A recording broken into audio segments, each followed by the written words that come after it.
Live in Burrito Loca. Da Yes. da da da da da. So what's going on in Leg of Leg?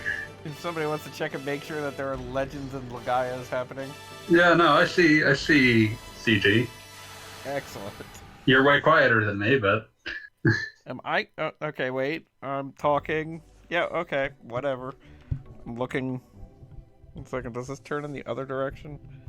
Test 1, 2, test, test, test, test, test, test. Okay, I think this works. yeah, you sound a lot better now. Okay, very good. Welcome to Leg of Leg. Welcome to Leg Leg. I've got one of those microphones where the volume thing, like you turn it from one side to the other or whatever, but there's no clear indication which side is One side maximum. should just have 11 on it. Should like put a little red dot in the direction that I want it to be. A little red number 11. That's like 2 dots. Hmm. Okay, welcome back to Legend of Legaia. Legend of Legaia? Yeah, What is Legend of Legaia? it could happen So to you. I have the memory of a goldfish. What happened last week? Well, last week we repelled the mist in some areas, and I was definitely paying attention last week and definitely not just sort of like staring into space, but reading comics. the town was like taken over by evil mist, and now we are dealing with the fact that the town is quote unquote safe, but apparently the guy in charge is like sacrificing women to something. You know what? I'm very glad that Beat apparently spent last week contemplating becoming the moon again. Becoming what again? Becoming the moon again. Oh, well, you know, I beat the moon once. It was all right. You know, it wasn't great or anything, but it was all right. Worth doing once. Goggle Bob, I just typed the word GOG into Google's like Chrome's bar thing and hit enter, and it took me to your fucking website instead of your Twitch. What the fuck, man? How dare you can trick me access like this? the Twitch from the even worse tab at the right. Oh, I just did it again and selected the Twitch this time. You know, like a barbarian, like an animal. Clicking on links is for the future. Oh, Anyway, today we're all learning a valuable lesson that even though these people aren't possessed by monsters, they can still be monsters. that This man is the real monster. Yes. Yes. We know. turns out it's bad. turns out it's man. That is the only Futurama reference I will allow for this evening. If anyone else makes a Futurama reference, you're done. You're just done. I'll just pull out one that you won't recognize, but in any case, I think my preference to that was always how matter of fact the naked dude coming out of the machine is. It's just like, Yeah, "Turns he's out just it's man." like, yeah, no, It's bad. yeah, he just walks out like, turns out it's man. No big surprise there. Fine. I get kicked off. I'll just start my own stream with blackjack and hookers. That's like the second Yeah. episode. I mean, You know what? Forget the blackjack and the stream.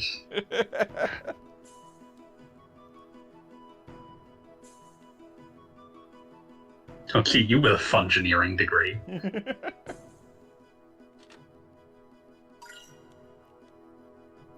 So everybody's talking about how bad the king is. I'm literally walking into his throne room and taking anything I can find. I'm not. I'm playing Carino Origins, which is a game about a cool skeleton. Seems I fake. gotta admit, that has been tempting to me. Yeah, it looked pretty good. Hey, there's someone in the chat. There will be no shiny metal butt fighting. We could buy Sorry. a shiny metal bet, though. It's Oh, no. possible. I should bring up the chat just so I can play mod if I have to. Important Oh. in case bops happen. I do believe that is my Also- friend Steph that is in the chat. Hi, Steph. Hi Yeah, I there, figured it was somebody good, but Yeah, just in case bops happen. Yeah, please do not ban people I actually know. I'm gonna ban. Unless it would be really funny. I'm gonna ban Well, yes, them it would be really so- funny, yes. so hard. They're gonna get so banned.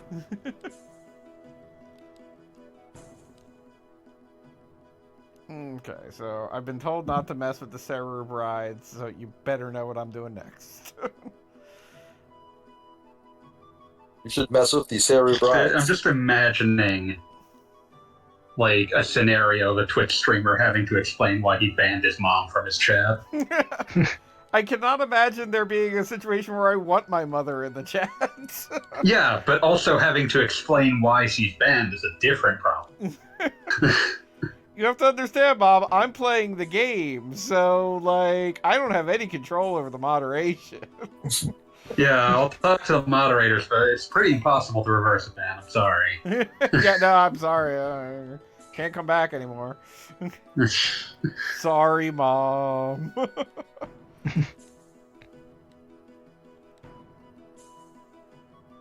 Actually, come to think of it, when I did this stream, when Fanboy, you were streaming, and I was just on the chat, and my mother was kind of randomly walking around. I believe, semi-convalescing. Yes, I believe I spent 5 seconds explaining it to her, and then said, just don't worry about it. Just don't worry about it.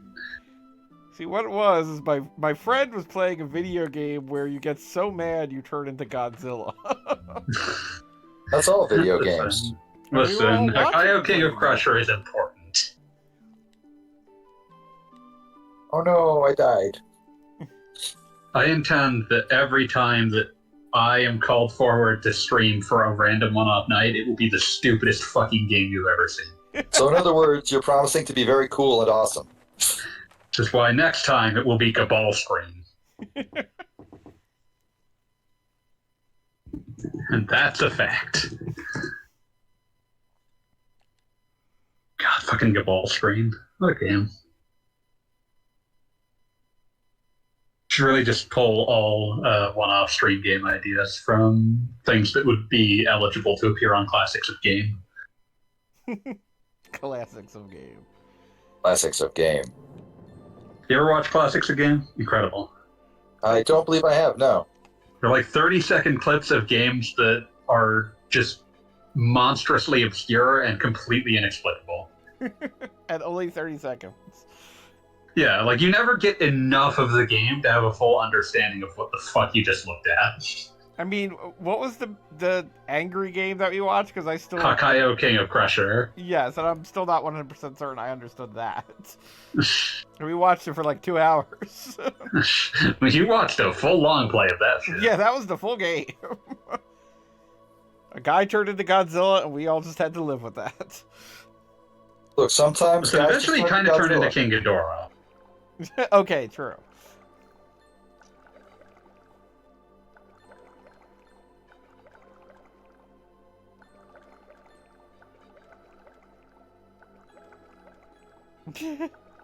So, the soldiers in this game do not have guns. They have, like, bow and arrows that they immediately draw. I just love Didn't see any arrows. one of the default animations that seems to be available to basically all models is just flapping your arms. I mean, Noah's into it, but the other like, Noah loves it. Noah does it with panache. They get Everyone flapped. else can.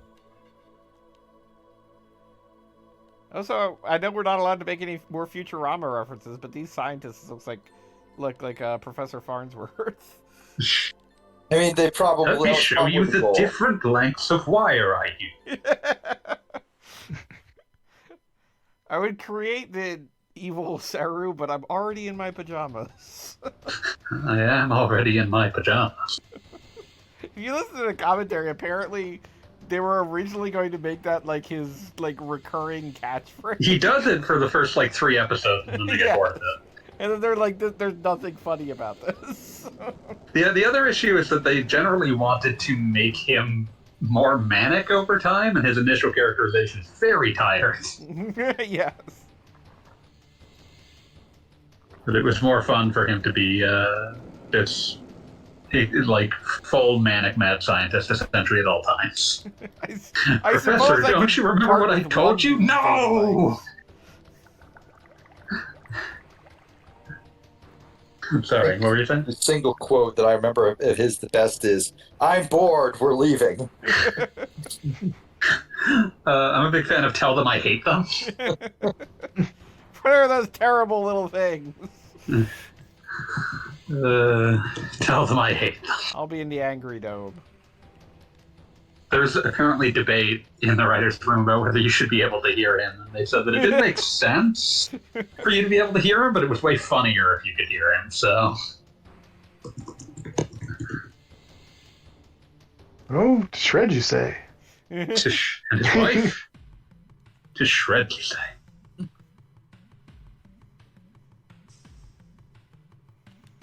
So I do like for PS1 graphics, they have made this entire area very gross. Who's Oh, yeah, Yeah. It takes a certain amount of effort to make something just truly disgusting on the PlayStation or N64. And so every time, like, you go to a place on either of those games, you're like, wow, this is fucking disgusting. That fills my heart with song. Notable examples from my youth include Andros on Star Fox 64. Oh, the Oh. big brain version? Yeah, big brain version. The first time the I big saw brain it, and I winning just again. turned the machine off. I was just like, nope. I am 13 years old and I do not need this. I am 13 or 14 years old and I do not need this.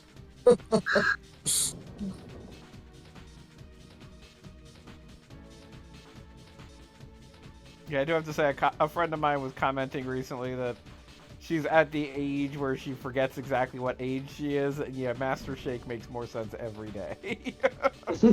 I'm 30 or 40 years old and I do not need this. It's a good, I seem to recall hearing he ended up, his voice ended up getting that after leaving, like, a rambling answering machine message. Oh, also, there was a recent release now, available at least on the Switch, probably available on other systems. It's a DC superhero thing. Recent release. I don't know if anybody knows what I'm talking about, but it's like DC. I don't know, Super whatever Rumble or whatever. Super But the Friends. whole plot is it's Mr. Mixixelplick is messing Mixelpick. everything up, and the voice of Mr. Mixix whatever is absolutely 100% Master Shake. That's He a only good does choice. one voice. He only needs to do one voice. It is the ideal voice for Mr. Mixixelplick. Now that No. Godfrey's not available. I was gonna say yeah, because Gilbert Godfrey's gone, but Okay, yeah. Mixel. Yeah, it was a drunken answering machine message from a drunken 3 a.m. answering machine message. I am 30 or 40 years old and I do not need those. Lois was looking for voice actors, and yeah, he got recommended for having a weird voice. And yeah, he left a drunken message on Dave Willis's voicemail at 3 a.m. Sounds correct. You passed the interview. Congratulations. It's someone ready to be Master Shake at that stage. I need to play the PS2 Aqua Teen game that is an homage to Ninja Golf. Oh, you've never actually played it? I'm surprised. Not meaningful amounts of it. You're I aware watched a of its long play of existence. it. It's basically like there are videos of all the cutscenes on YouTube, and those feel very much just like, oh, so this is the lost episode of Aqua Teen Hunger Force. Yeah, 100%. The One of my favorite, like, weird Well, that and bits. Boston. Boston's the other loss. Oh yeah, that's the literal loss. that one's just the Aqua Teen production crew just shitting on the very concept of Boston for 15 minutes. And that is allowed because Boston started it. Yeah, no, Boston started it. My favorite bit of weird Aqua Teen trivia is that between like seasons 2 and 3, there is a weird ass article in an issue of EGM that is framed as an interview with the Aqua Teens. And it has a bunch of stuff that's like half-formed ideas for episodes that show up in season 3. It's amazing. Because it starts talking about, like, oh, they have an Atari 2600, and Meatwad can only play Ant Killer on it because that's all he has. And And it's just like, oh, this just turned into that fucking Moon Knights episode with the Moon Master thing. But it ends up devolving into Shake saying that the only good game is Grand Theft Auto because the man with the gun is the god in that game. All I can think of now is Jake yelling at Frylock, "You look at that thing and tell me there's a god." And Meatwad responding with, "He made me in his own image."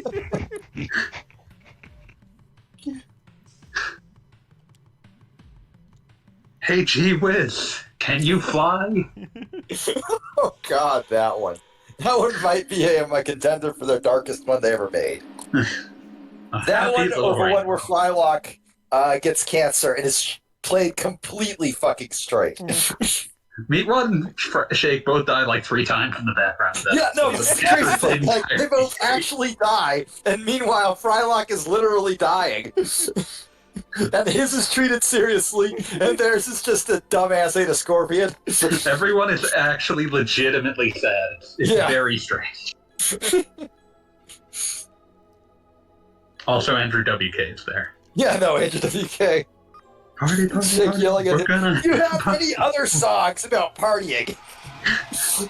Maybe less happy songs about parties. I'll be right back.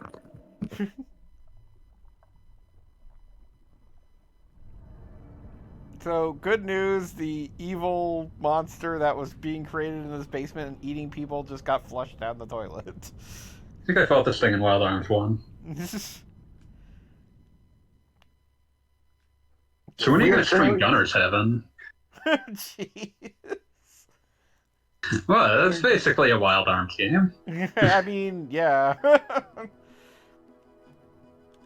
And like every Sandra, Wild Arms makes reference to something called Gunner's Heaven. They love referencing back to Gunner's Heaven. Mm-hmm. Cassandra in the chat asked what we're actually playing right now. Legend of Legaia. A It plays- 1998 PS1 RPG of no renown. Yes. It is important for how much it is forgotten.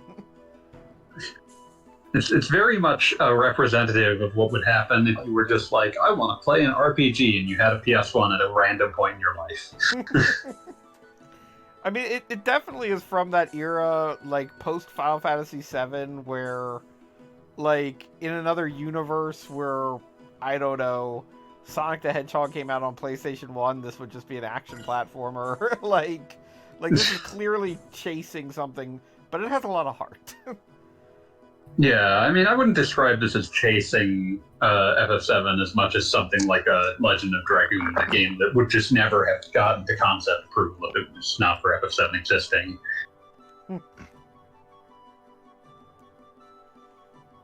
No real RPG experience. Okay, they're games with numbers. That's the only thing that makes an RPG. The games with numbers. I feel like that's actually like more accurate than it should be.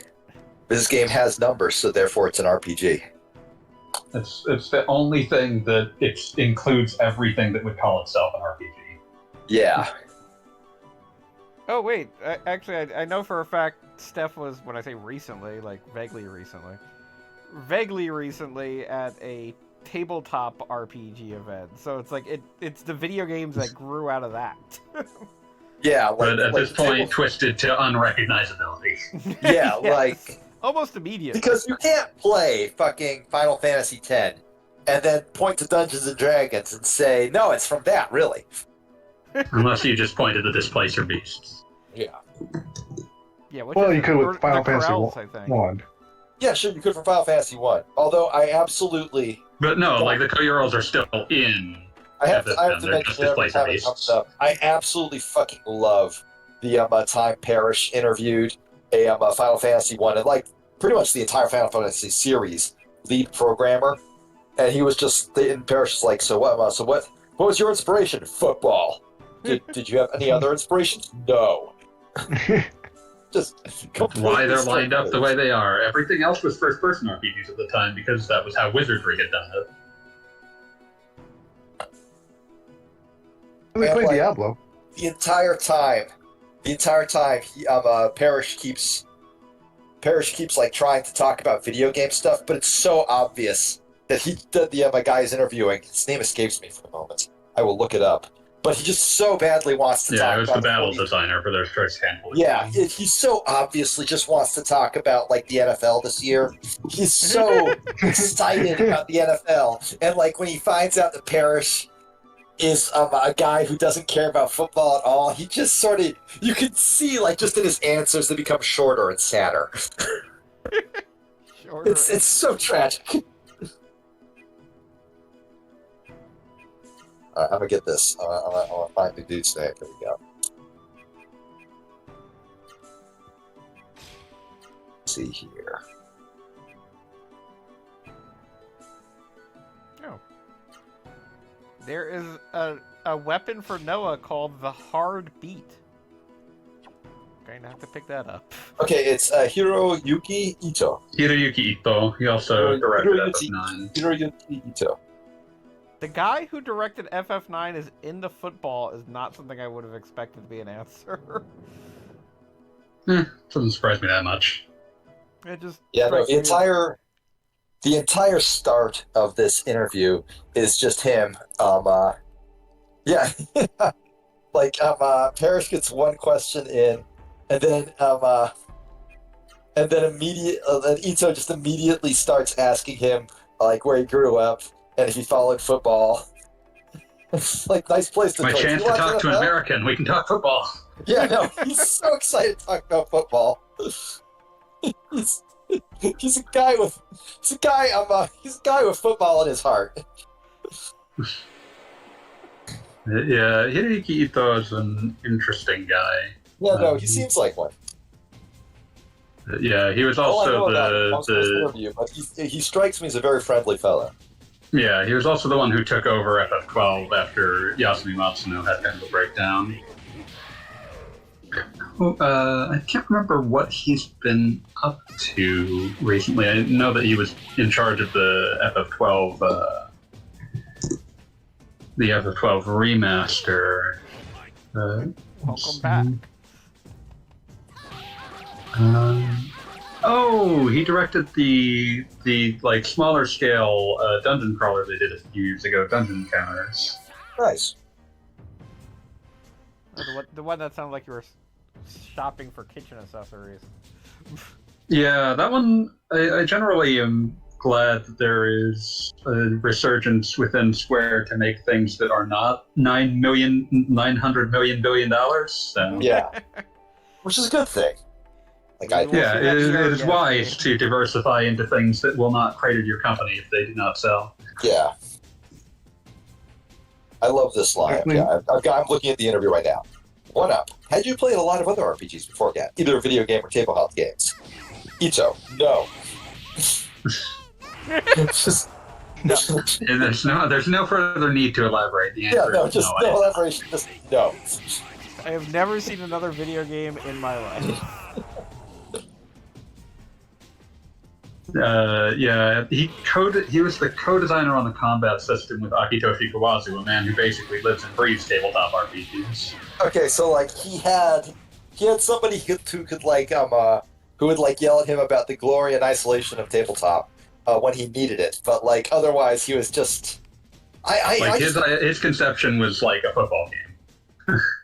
I just imagine him as like just a big old sports fan who like follows the basketball like championships, the football, does the entire lead up to the Super Bowl, just all over all of that shit. Cricket when like it's in season, whatever. He just watching whatever sport's playing right now. Yeah, whatever sports is playing, he's into it. But yeah, the sort of guy who's like ideal Saturday is drinking the suds and watching the game. still think a lot about. They made like a promotional account for the 25th anniversary, promotional Twitter for the 25th anniversary of Saga, like half a decade back. Hold on, I'm getting a phone call. And like you would think that would just be a normal ass promotional account that just like tweets out like PR tweets about shit. But every so often, Akitoshi Kawazu would just commandeer it and start talking. And The you equivalent would of a get some. monster closet. It would get fascinating because he would just be like you would start asking like, what are some tabletop RPGs I could play? Wait, there's a 5th edition of D&D ordered. And the most useful insight into game development, the most useful, concise insight into game development was just that, like, when they released the updated version of Saga Scarlet Grace that we got in the US, there was someone tweeting at him in Japanese that was basically saying, "Why did you not wait to release the game until it was finished? Like, why did you just re-release it with more content? You should have just released the finished version." And his response was basically like, "I have never made a finished game. This just has more stuff because I had more time. But like, games don't get finished. You just have to stop making them at some point." You just have to stop making them. I guess that's, like, you can always add more stuff to something. You can always keep turning it around, turning it over in your head, fixing it. But eventually you gotta release something. I have shared my thoughts on Diablo in the chat, and Nice. also on Christianity. I look away for 5 seconds. As you should. Look away for 50 seconds. The entire point of the chat is to make you feel bad for not reading it. I'm Look playing a away video for game for 500 everyone's seconds. entertainment. Look away for 5,000 seconds.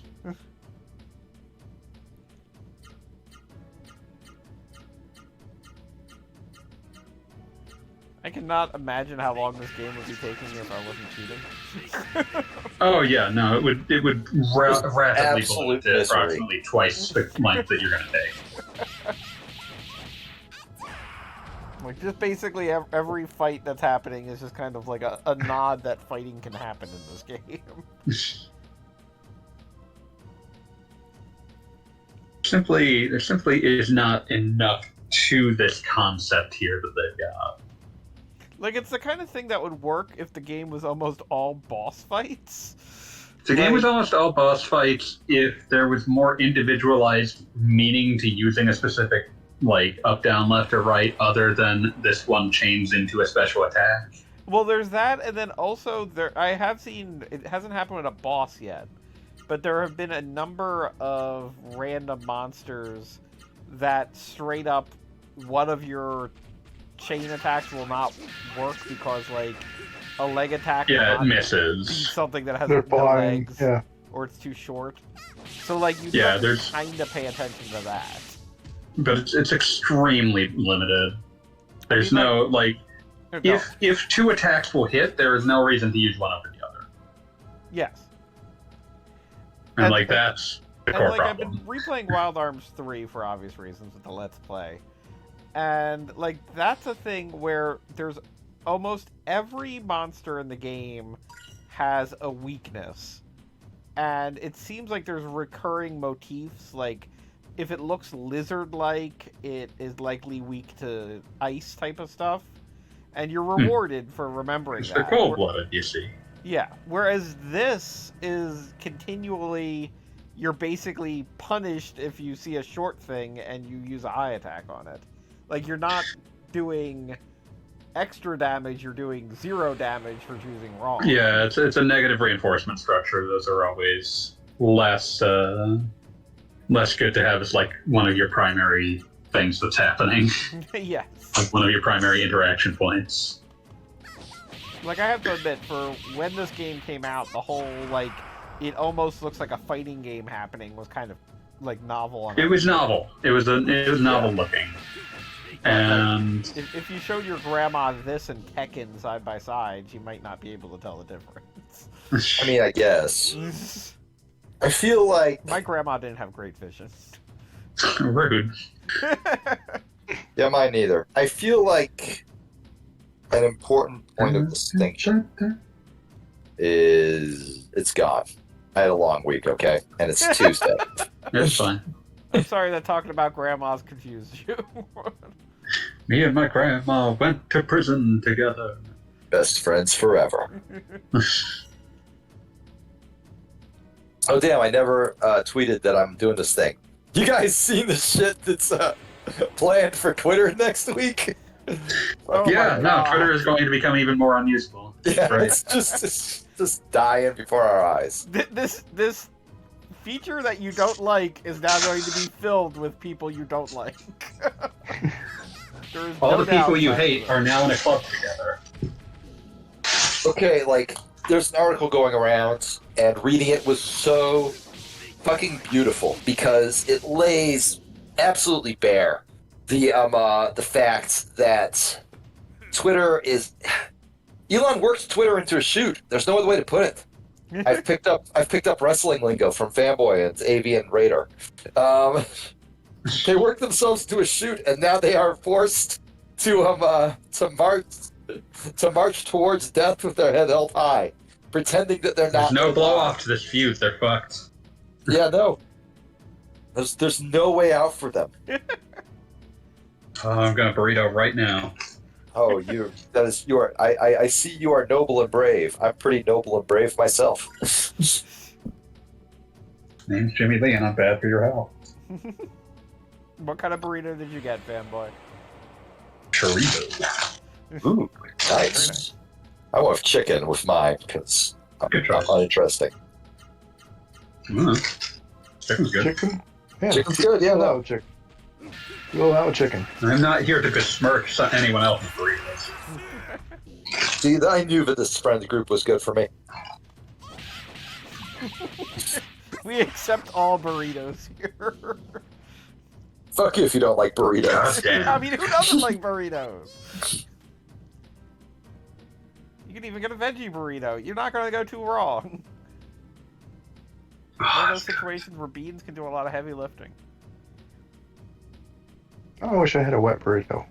I always go for fajitas over beans. Not going to disagree with that.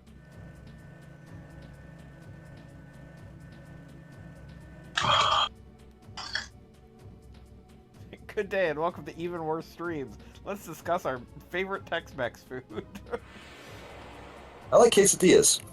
Quesadillas are Like- awesome. I mean, Like sometimes you're in the mood for a burrito. Like I was in the mood for a burrito earlier today, but like if I'm looking like a menu and there are burritos and quesadillas on it, I'm probably gonna go with the quesadilla. I mean, I do have to say the burrito to me is the ideal meal for like if you're in a situation and you don't know where your next meal is going to come from or be.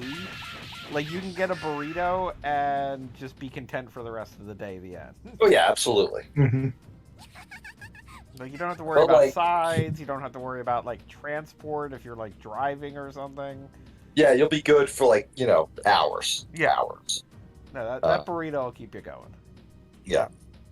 That's probably because most places make burritos like the size of your arm. Yeah.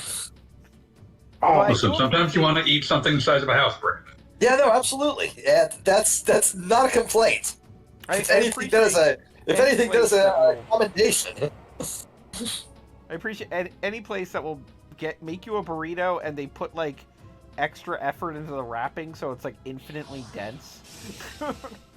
Oh yeah, those are great. Like sometimes I ask them to double wrap it. I don't need it double wrapped. I just want it double wrapped. Like if the burrito feels like something you could hurl through a window without effort, like you have done something correctly.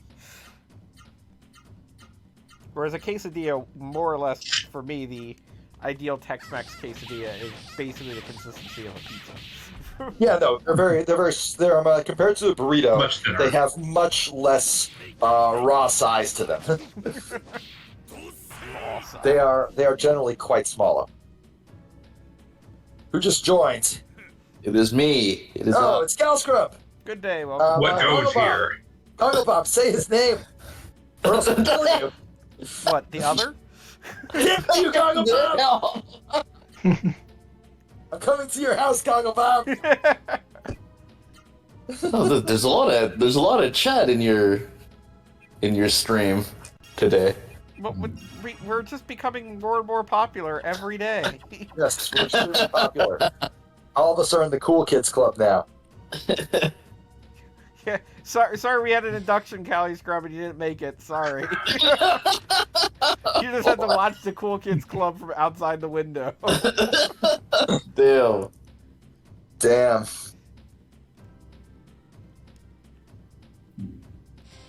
I hope it's not raining out there. It's not raining right now. It was raining when I went out for lunch. I forgot the last time you were on stream, you lost electricity like midway through. Yeah, that was the thing. The crazy thing is that's happened to me on Goggle Bob's stream as well. Like, so CalScrib and I have more in common than we thought. Well, if you remember one time during the Xenogears stream, I straight up lost electricity. We had to, like, repeat that one part with the elements all over again, just because I was like, because I had my computer on a uninterrupted power supply, so I was like, wait, what's happening? So you kept on playing, and you just thought everyone was really quiet, paid attention to Xenogears. That doesn't sound right. Yeah, I don't think he would ever be cool enough to think he could do that. Guys, everybody shut up, he's in that chair again. I am now lost to your cause. Yeah. I got Fanboy a gift over the weekend. I very much appreciated it. Something in the general chat. Oh shit, did I miss your birthday or something, Fanboy? Do I need to send you a gift right now? Because I'll do it. No, it was my birthday's not until July, dude. It's fine. I just said I'd do it. I don't give a fuck. Did you not hear me? Alright.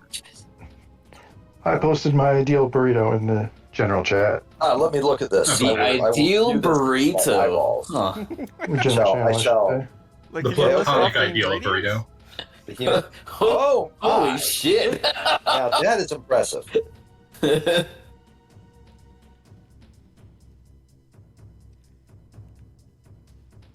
4 pounds. Okay, 4 pound burrito? Genie, I don't know if you'll ever be in my area, but if you ever are, I'm taking you to Epic Burrito. Make this just this is important. Do they have a 4-pound burrito? Exactly. They have like a 10-pound burrito, man. What? Oh my. Yeah, no. Oh, It's that's one baby. of those things. It's one of those things where like they have it on the menu like as a joke more than anything else, but they'll fucking make it. You can order it for some reason. You can order it. They'll fucking make it. It's basically 3 burritos. You know what they never allowed us to order? The Super Mario pizza. Oh, damn, that's right. Because that idea didn't make any fucking sense. You were gonna have to actually eat it. Okay, what was the Super Mario pizza? Okay, so like there's this pizza place super near where PAX is held, and we always go there because pizza's delicious and we want pizza. So the Super Mario, which they don't have on the menu anymore. I think I don't know when they took it off, but it was basically a pizza with every topping on their menu on it or something like that. But the reason we didn't get Bear it, in mind, their menu had 30 toppings on it. the only reason we didn't get it is because they were out of 2 toppings. Was it just 2 toppings? It was just 2. I remember it being 2. Which two? I don't remember which ones. Probably something you don't want mixing with other toppings like sardines and sriracha. I don't fucking know. Sorry, we ran out of pineapple. Like they had, Fuck you. I will fight like you. the other thing is that it was a And I pizza will by win, the slice bitch. joint. It's a pizza by the slice joint, but they know that if they make that, no one's going to fucking buy a slice of that. So it was one of those things where you had to buy the entire pie. I see no problem with that. Like that's just smart. We're talking about PAX Prime. We are talking about PAX or Prime. PAX West. I guess they call it PAX West I guess now. now. There's no primacy anymore.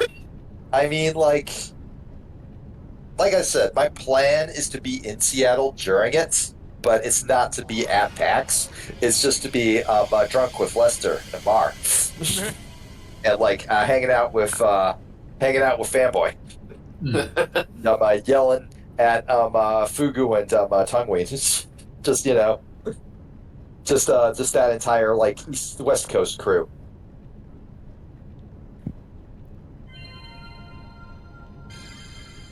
Yeah, but it means like everywhere we go, even if we don't go to the convention itself, everywhere we go will be we'll have yes. Crowded.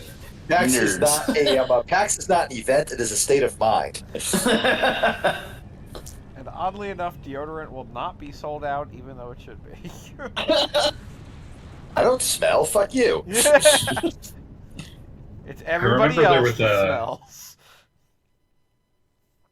I remember the packs where they were just like handing out travel-sized deodorant, trying to influence people to use it. I do remember that. That was. I got a lot of free travel-sized deodorant. I get that. I mean, yeah, sure. It's like, oh, I can throw this in while traveling and not worry about losing it.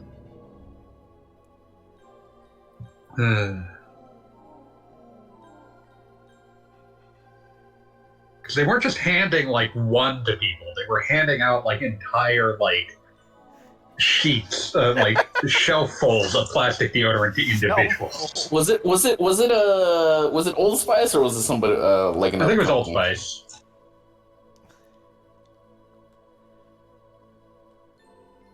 Oh, okay.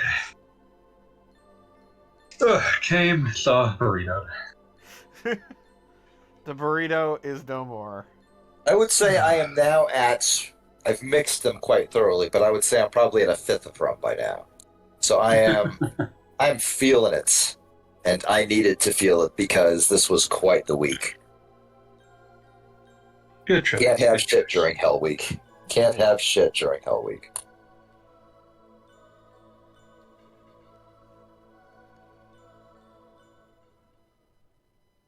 I don't actually know how much rum is in a fifth of rum. I have no fucking idea. It's like a fifth of a pint, a fifth of a quart. Who fucking knows? Like I'm googling this now.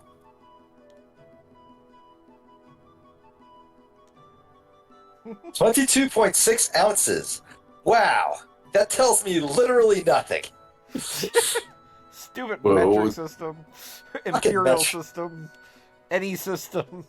God damn it! Now I'm thinking about the Bob emergency, where they told Bob Beeman what his long jump was in meters, and he didn't really know what that meant. So then they told him in feet, and he could not comprehend what that meant because he had shattered the record by like 1.5 feet. It's a fucking amazing story. It's incredible.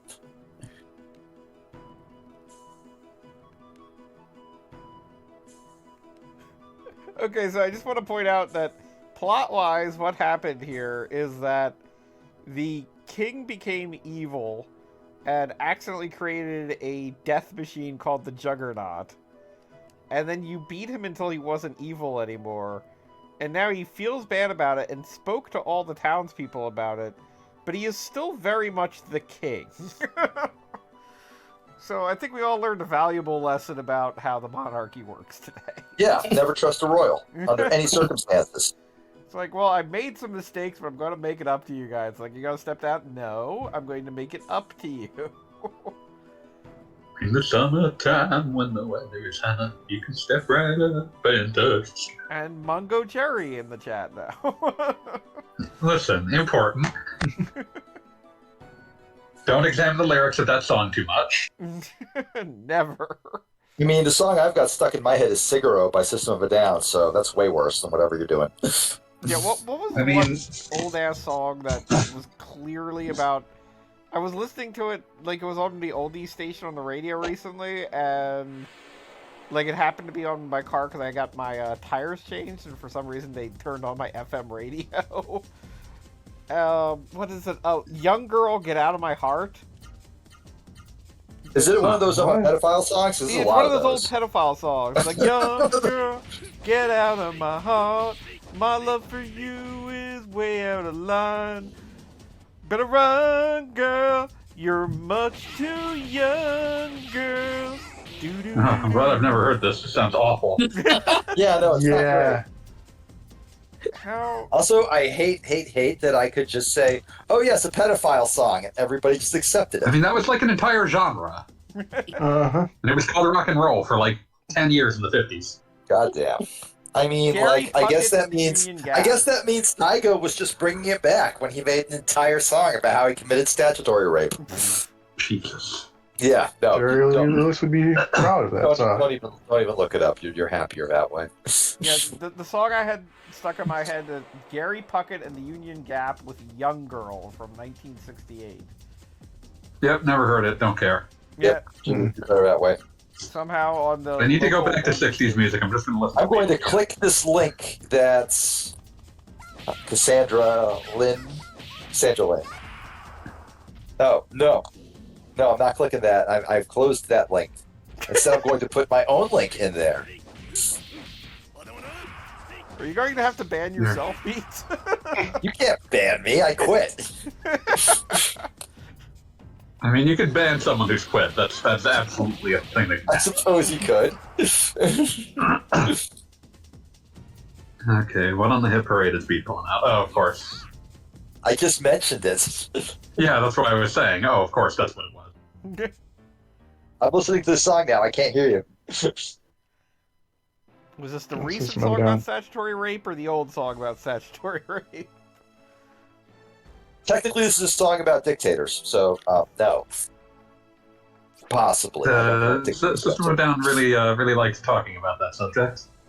They were not fans. No, they were not talked about fans. They were.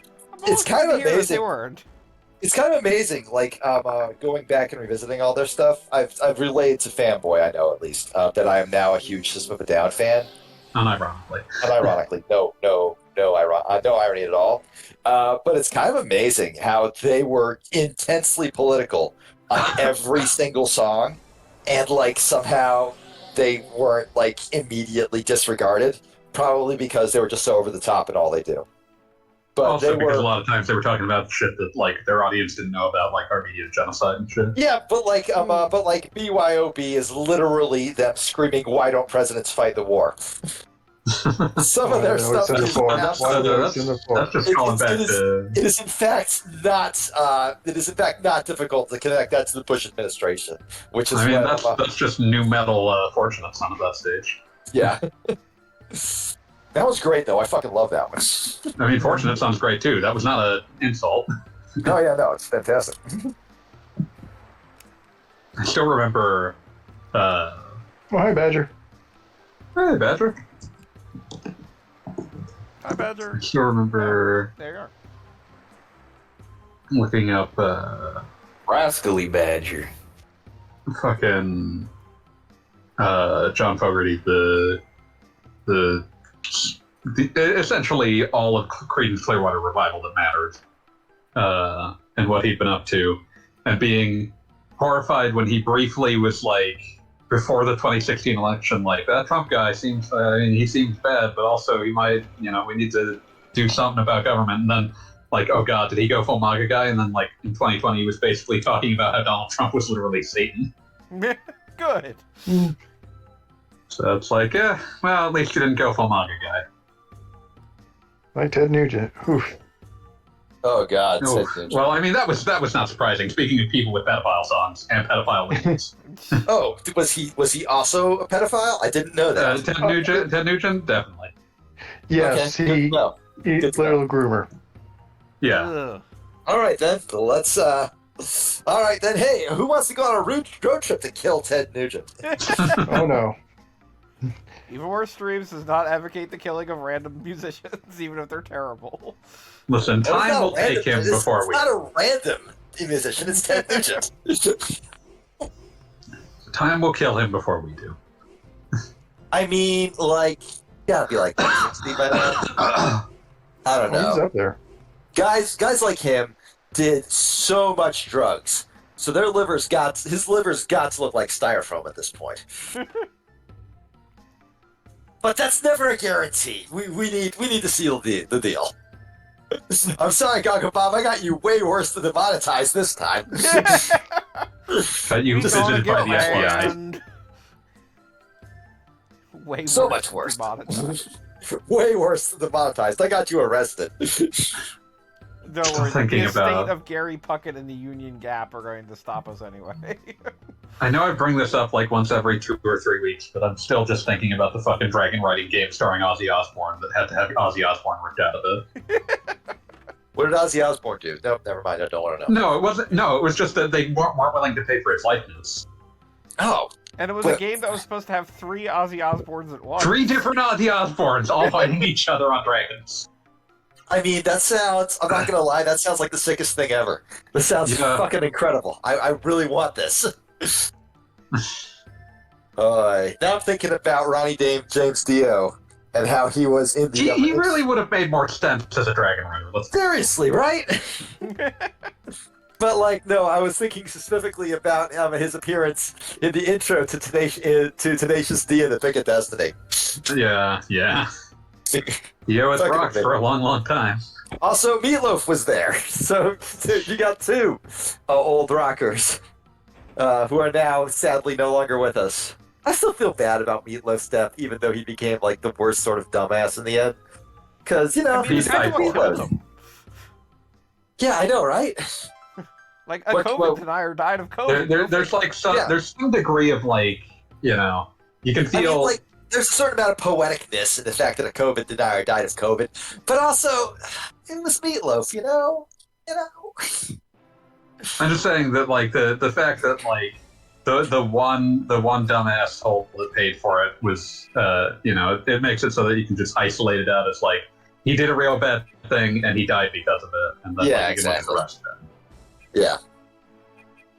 Yeah, I guess. Really, I just like him because my dad liked him. So it goes. I mean, I hate to say it, but his music was kind of amazing. So. Oh yeah, no, his music was fucking incredible. Him and Jim Steinman were like one of the greatest pairings of all time. Fucking A. It's also easier when you're not when the person that got stupid is dead, so like you can't directly benefit them anymore by listening to the music. Yeah, exactly. It's like how I'll hate you a lot less for being a big fan of H.P. Lovecraft than I'll hate you for being a big fan of J.K. Rowling. I'll hate you H.P. regardless. Otter, if you will. I'll hate you regardless, but I will Okay, I am drunk. I just said H.P. Rowling. You know what I fucking meant. What did H.P. Rowling name their cat? You. Oh no! Smuggle Man? H.P. Rowling's cat. Do not research! I'll be right back.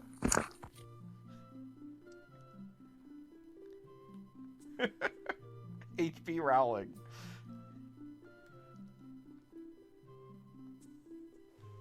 We don't need to continue with this thought. Let's start again with a new, better thought. I'm going to talk so about that- the game that we're actually playing for a moment. What? Disgusting. I very much enjoy the push and pull of this game of you wind up in a town that's completely wrecked, and then you clear out the mist, and then everything's fine. Except for the fact that these people literally have trees growing in their houses.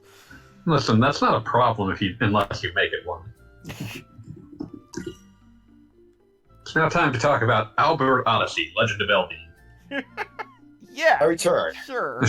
Oh, That's wait, for no, someone. Beat's back. We have to stop. But we have to stop what? No, go on. You're always like He will not accept Albert Odyssey in his life. Who? Sandra wants to know what you're drinking, by the way. Oh, rum. It's on the rocks, but it's just cracking. Cracking. Just cracking. Are you still doing the Kraken? Yep. Is that the same Kraken that we were drinking during the Super Bowl, or is it a new bottle? That is a new bottle. Okay. That was one hell of a Super Bowl. I mean, damn though. Glad we all caught Very that together. competitive. Good one. Fun. Just an amazing game. As It somebody bothers me that in the Albert Philly Odyssey does area- not star a character named Albert. What is Albert Odyssey? I don't think I've ever even heard of that. It's an old RPG series.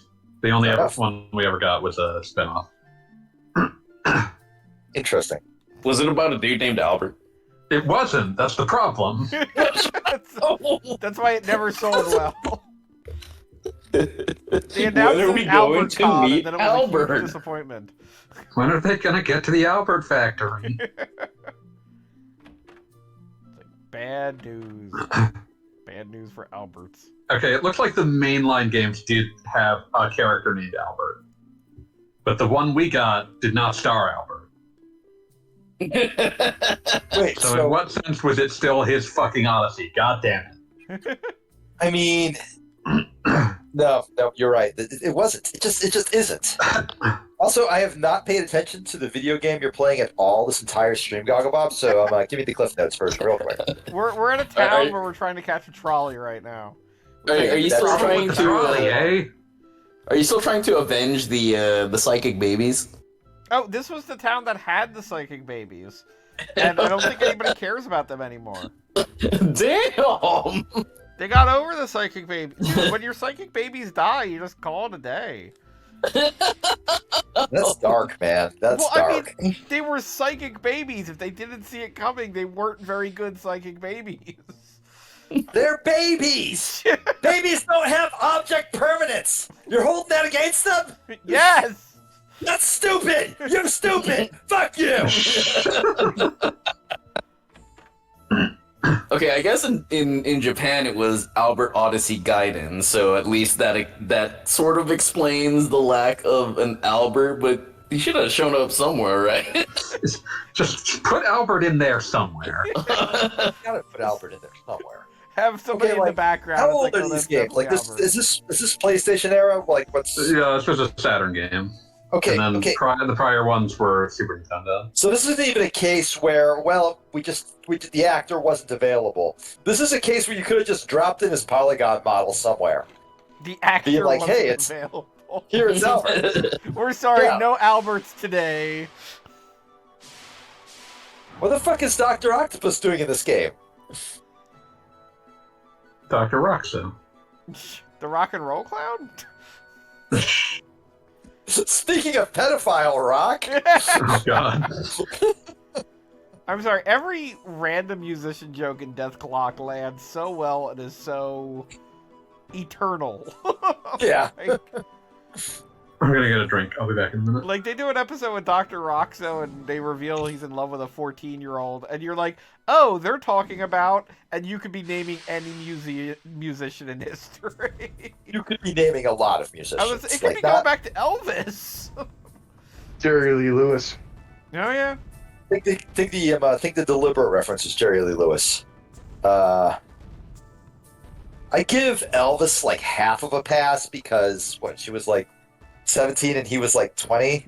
That's not like I asked girls like when I was 24 if they were 17 or 19 when I was at clubs. I mean, it happens. And you're not even Elvis. And I'm not even Elvis, no. This is not me excusing like any sort of underage relationship. I'm just saying sometimes you can't tell.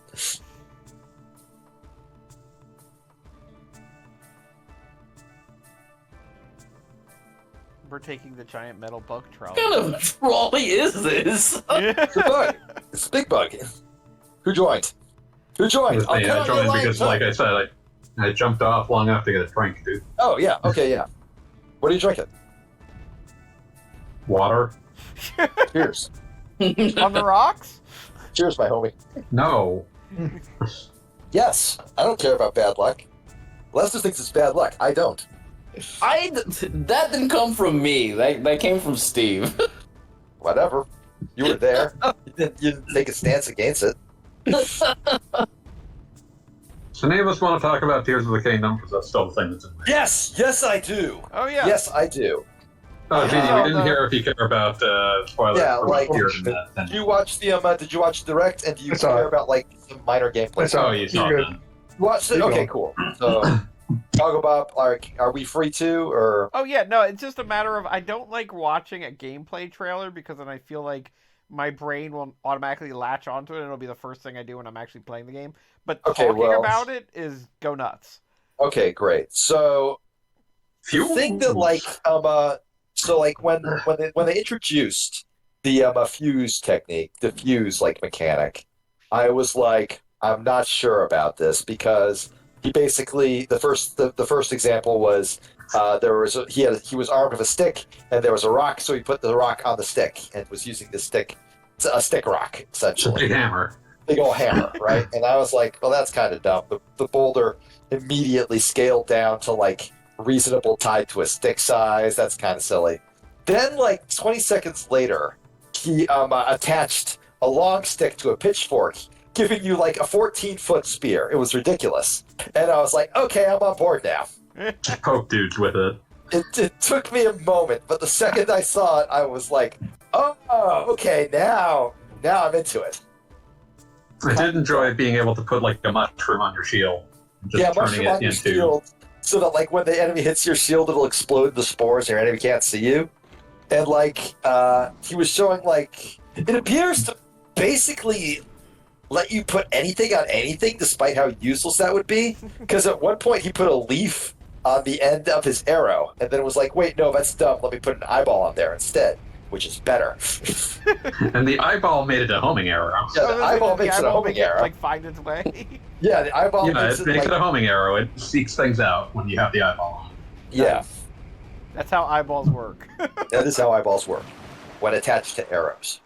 I am so like the one of the mechanics is that Link can like immediately shoot upwards to like any ceiling above him, assuming that ceiling has a And floor, straight like, through it. and straight through it, like he'll swim through the rock essentially. He demonstrated with a cave and like one other thing, and Yeah, and the cave was seemingly just to show that like it doesn't have to be a thin layer. yeah, like it can be a He like thick swims through half a layer. mountain with that. It goes through half a mountain with it, and like, it's one of those cases where like the only concern I have is how contextual that is, because in a lot of video games, when you get something like that, it's crazy contextual. You can do it under specific ceilings and nothing else. But it looked like he was just in a random ass cave, and then suddenly he was on top of the mountain, and I'm like, all right, that seems pretty open. So here's hoping, I guess. It's exciting. Yeah, it's exciting. And then, of course, an ability that just forces an object that has moved to go backwards in its own trajectory. Yeah, rewind. You can like basically make it go to where it was in the past. The obvious like thing is that there's a bunch of like floating islands over Hyrule now. So pieces of those islands fell off. So you ride those back up. That's like the obvious use for it. I'm excited for when like you catch like an arrow or something in midair and send it right back. Yeah, like because there was like a bit in one of the trailers where he sent back a big ol' like a wrecking ball at a group of enemies using that exact power. And given that in Breath of the Wild, if an enemy throws a metal boomerang at you, you can magnesis it and then use it as a circular saw on your enemy and kill them like super fast with it. I assume that if they're keeping like that design philosophy, you can just like basically reverse anything. The look of it is that it continues with Breath of the Wild's sort of like design idea of like there are a smaller number of verbs than you might have in other games, but they all work in places that in other games they wouldn't. Yeah. Like if you can like typically in Breath of the Wild, one of the great things about it is if it seems like it should work, it will. Yeah, the physics engine is pretty comprehensive, and like if you have a thing that's made of metal, you can smack it into other things and send them flying. You can freeze anything that can be frozen and send it flying. And then when you get into like the bullet time glitches, it just becomes a wonderland of ridiculous things. The bits that they showed of like constructing vehicles very much felt like them looking at how people did stupid shit in Breath of the Wild and enshrining that into mechanics. Yeah, like I was going to say that flying... seems to be the big thing that I'm hearing is that. Yeah, the flying machines come immediately to mind. In Breath of the Wild, one of the first tricks discovered, like in speedruns and whatnot, was if you the mine carts in the Goron area that you can let that are bomb powered. You put a bomb in the little pocket and blow it up, and it shoots down the rails. You don't remember those, right? Oh You yeah. get two of those, you put one on the other, then you magnesis the bottom one, and you can just fly wherever the fuck you want. Just an infinite flight exploit immediately after starting the game. It's beautiful. It's wonderful. I love it. This this game looks because Ionuma and the team were very much aware when people found out. I'm not sure if it was something they uncovered during testing, but they were aware of it and pretty much immediately. And it looks from like what I've seen in the game so far that they just went, yeah, sure, let's do that. Let's lean into If that's the way players want to play, let's let them play that way. That's what they want to do. Go ahead. It reminds me of Sonic Frontiers just got an update, and one of the well-known glitches in it is if you start a homing tag and immediately cancel with a boost, you'll just fly halfway across wherever you are. Right? It's it's basically a max speed exploit, but in the air, so you can get like ridiculous distance with it. Turns out the devs were aware of that when they were making the game, and instead of patching it out or just just fixing it like it was a bug, just said nah, they'll have fun with that. Let them do it. But then on the most recent update, if you set like a speed record in one of the cyberspace levels using that exploit, it puts an asterisk next to your next to your speed record. It's literally just saying, yeah, but you kind of cheated. It doesn't stop you. This wasn't in the spirit of things. It just throws an asterisk next to it. It's just like, hey, we know what you did. We're not stupid. I do feel like that's my number one problem with some speed runs that don't denote when glitches are involved, because it's like, I wonder how quickly you can beat this game. Oh, apparently the record is 3 minutes. Like, I'm guessing something went wrong. Those are always fun to watch once, and then every other time it's like, oh yeah, it's just gonna walk to the credits. I mean, like, I love speedrunning. Like, I love weird glitches like that. I prefer speedruns though that use all the weird glitches to accomplish a bunch of random game things in unexpected ways. Ocarina of Time was recently beaten with 6 C presses. Do you comprehend? Oh yeah, those are always wild. Yeah, it's TAS only, obviously. But that means, and when they say 6 C presses, that includes equipping items. So literally 3 in-game C presses. If you equip 3 items, you would be allowed to use each of them once. Oh, they don't even do that. One of them is a C up to get a Navi prompt. Yeah, I mean, there's also a ton of items that you wouldn't be able to use anyway. For you couldn't ever use the ocarina because to get any meaningful use out of that, you'd be using a dozen C presses. Yeah, exactly. So the ocarina is totally off limits. Ocarina is totally off limits. But one of the things that blew my mind in it was an all dungeons run. They beat literally every boss, and because it wasn't going for any sort of record, because this is not a speedrun category. This is just this is a push the game category. Just check out this stupid shit we can do type thing. This can be done. He literally takes Link all the way to the bombs, because explosives are a huge deal in Ocarina of Time because they are a source of a hover glitch. They're a source of a bunch of clips. They're just a supremely useful tool. Runs up to them and then just crouches 8 or 9 times to teabag it, and then just walks away. Just haha, you thought. No. I don't need this shit. I don't need this shit. I'm doing this on my own. It's an incredible. I'll just fucking link it. It's great. Yeah, that's a good video. Absolutely worth seeing.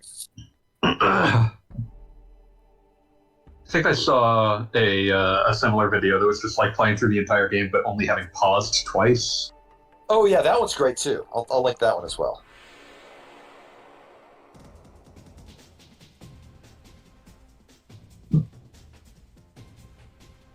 Okay, here we go. I'm giving you the commentated versions because they actually provide a lot of useful context. And the people involved are not completely horrible to listen to. So oh yeah, no. that's the one hurdle. ZFG's a fantastic. ZFG's a fantastic. I think he's like still holds the world record in several categories. So like he has all like the speedrunning knowledge that he can give you, and he's a very restrained commentator. He is he's always very calm. Never like gets in your face. And the other two on the call are like basically the tassers, and they're the ones explaining like all the tricks and stuff. So just a excellent sources. So yeah, two videos for your viewing pleasure. Ocarina of Time in 60 presses, and Ocarina of Time 100%, 2 pauses. And yes, that is 100%, as in literally every single art piece, Skulltula, everything. If I wasn't playing a video game right now, I'd be watching that video game right now because I don't believe it. It's true. I would say pause the game for 2 hours now and watch it. They wouldn't test it. They wouldn't test it if it weren't true. Yep. I'm showing a remarkable amount of restraint here by watching Legend of Legaia instead of playing more RE4 remake. Oh yeah, how far are you in that now? If you don't mind me asking. Chapter 13, which means that I just killed Salazar. Okay. Oh, so you're about to reach the island then? Yeah, I was just getting to the island when I stopped last night. What's important is Salazar is dead. Is he just as annoying in this game? He is still a horrible little freak weirdo. I mean, if he wasn't, I would be rioting. He's You supposed get a to be lot. horrible freak weirdo. So, does anyone mind if I spoil something that's not in the game? Go right ahead. I mean, Anyone else? I speak for me. Go right Go ahead. for it. I'm So fine with it. you are no longer chased by the giant Salazar statue. Boo! Yeah. Oh, this is On the bright side, Does it still exist? Is it still there? there is still a giant Salazar statue and it breathes fire. Okay, that's awesome. It's a side grade, not an upgrade or a downgrade. Yeah, it's at least they at least put it in there. And also, anytime Salazar he doesn't have his goofy hat, he looks like he's a different weird little freak in this one. But anytime he represents himself, he has. Anytime he makes a statue of himself, and he does several times, he has his weird little hat. He wants that hat, he just doesn't have it. But that seems like, I mean, like it's not. That's a weird choice. Like some of the choices you've told me about sound very good. Some of them I'm like, on. But that one, it's not hard to give him a hat. He wants that hat. He doesn't. He is not allowed to have the hat. Let him have his hat. Do not let him have his hat. He's a weird little freak.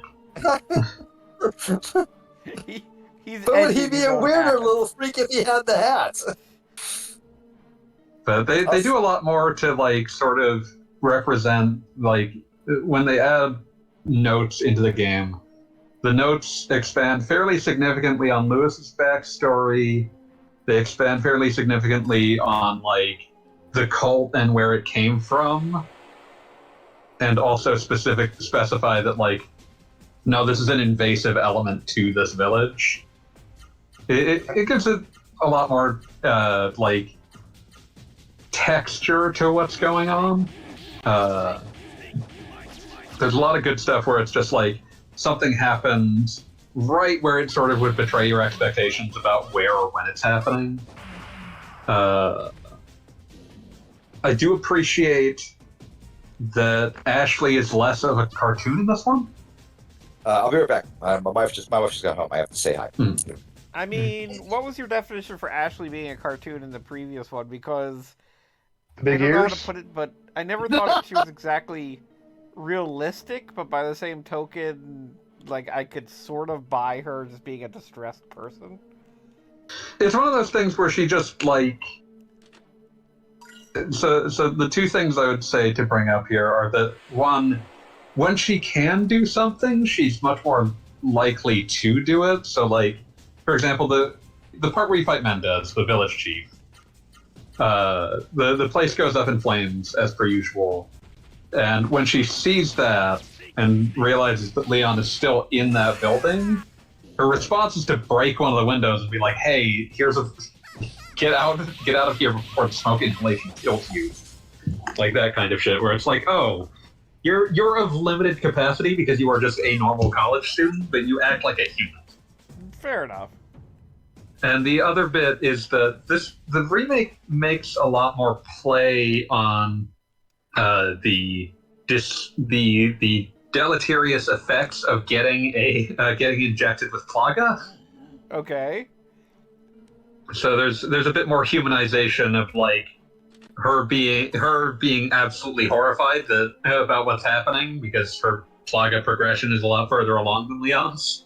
Yeah, that So, was I don't something that know. I thought they never did anything fun with in the original. I will admit that. Yeah, in the original, the Plaga storyline in the original, I'm convinced, was retained because every draft of RE4 had Leon getting infected with something. I like the idea of just like a series of misadventures where, like, you know, and now he's got norovirus. Wait, no. But yeah, like in the original, he gets injected, and Ashley is injected as part of like naturally the plot is theoretically supposed to be that they kidnap the president's daughter, send her back, and she kills the president because she's under control of Sadler. But yeah, you know, but she's the Trojan there's horse. yeah, but there's very little play on that. It kind of just gets resolved out of nowhere. There's just like, oh, here's the chair to get rid of him. Good thing we found and that before we also left. just the way they play it, particularly with her, like it's not even like a believable threat because like you 100% know what the plan is and what they're doing with that, and like there's no way that she's going to just randomly keel over from being turned into like a tentacle monster, and there's no way you're going to bring her home and she's still going to have it. So it's kind of like a major non-starter. Yeah, and in this one, there's more play about like the progression of it and like how it's like it's mentally fucking her up. But we also see like an instance of Sadler actually using the Plaga to take control of her for a minute, which you also get some visions after Leon gets injected. You get like occasional visions of what Sadler is like doing or instructing people, and it's like, oh, that gives it a bit more like that plot point is no longer essentially completely null. Because I remember the original, like the only reference that I thought really happened was toward the end on the island. Leon, there's that one bit where Leon looks at some meat and is kind of like, "Wow, I'm starting to think about this." Mm-hmm.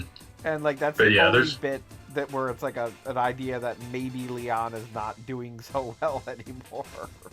Yeah, it was basically a vestigial plot by the final version of RE4. Originally, the Resident Evil Gaiden was supposed to lead into RE4, and that's why at the end of that, Leon is infected with something. Okay, fanboy, I know you're not there yet, and I know I've already like gotten you to give us proof of life of helicopter Mike, obviously.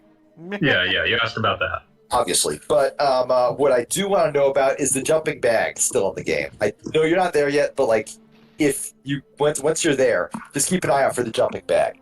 Of course, because that was like one of like the best. That was like an extremely memorable. That's some weird shit moments. You look at it with like the thermal scope, and it's burning hot.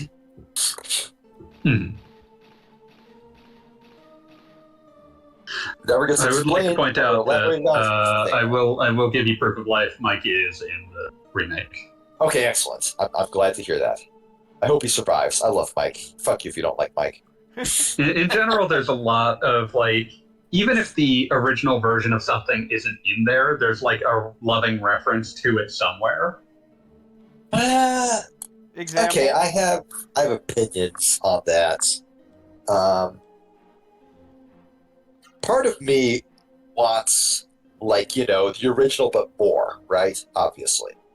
Mm-hmm. Other part like, of me you and me like, are very philosophically different on that. Yeah, no, that's fair. That's absolutely fair. But like, I mean, the other part of has me only had 7 versions to choose from. seriously. But the other part of me is like, I would rather you not remind me of something I like if you're trying to make something different. Like, well, that's why it's fun to have Easter eggs that are just Easter eggs are fine. Right, I get that, but and this really only comes into play if like the version that we were given is kind of bad. if you're gesturing towards something that's already in my mind, already at the forefront of my mind, because I'm playing or watching or whatever the new version of it, and you're like, haha, remember this? And you're not doing anything as good as that, that just pisses me off immediately. Is that a fair stance to hold? No, absolutely not. But that's where my brain goes. It's the old you don't reference or Casablanca while watching Overdrawn at the memory bank. Yeah, exactly. Well, I actually like Overdrawn at the memory bank. I don't know what Overdrawn Memory Bank is. I'll look it up now. Old B movie. Well, PBS movie starring Raul Julia. Oh, Raul Julia. Fuck yeah. It's a legend. Watch the Oh, yeah, MST3K version of it if you do. I will check it out eventually. I'm sure that exists somewhere online. Some torrent has to still exist. It very much does. Okay, excellent. But yeah, what I was going to say was, that does remind me of some of my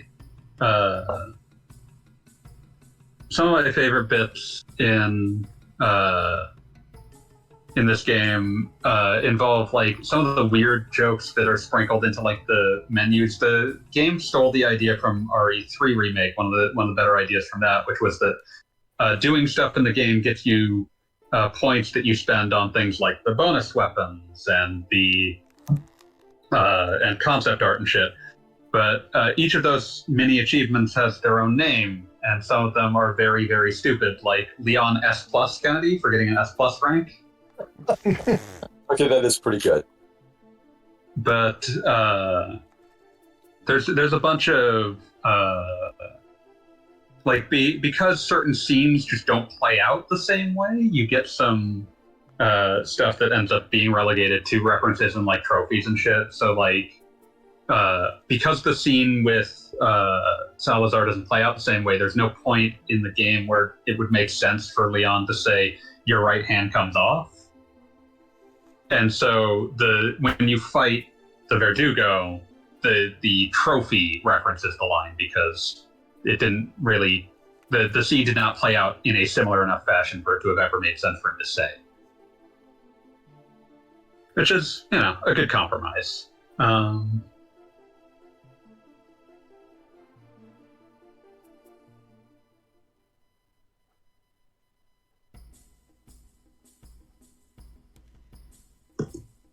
Wait, do you not fight the Verdugo? I mean, like you do fight the Verdugo. Okay, that's where you thank get God. that's why you get a trophy that references the your right hand comes off thing. Okay, It's just okay. the For like a scene moment that there, leads I up was to it. like, no, they wouldn't. They fucking wouldn't. Yeah, no, the That's scene like that leads up to it is very different, so there's no point where Leon could make the your right hand comes off joke. Oh.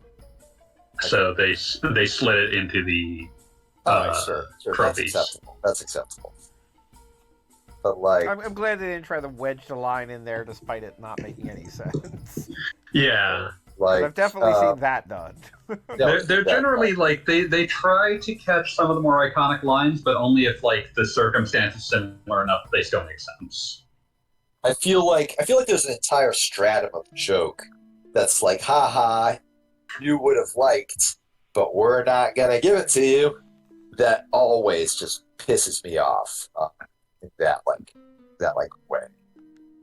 Sometimes it's shit I couldn't care less about. Like every Marvel Netflix show, for example, had oh look, here's the comic book outfit. Isn't it dumb?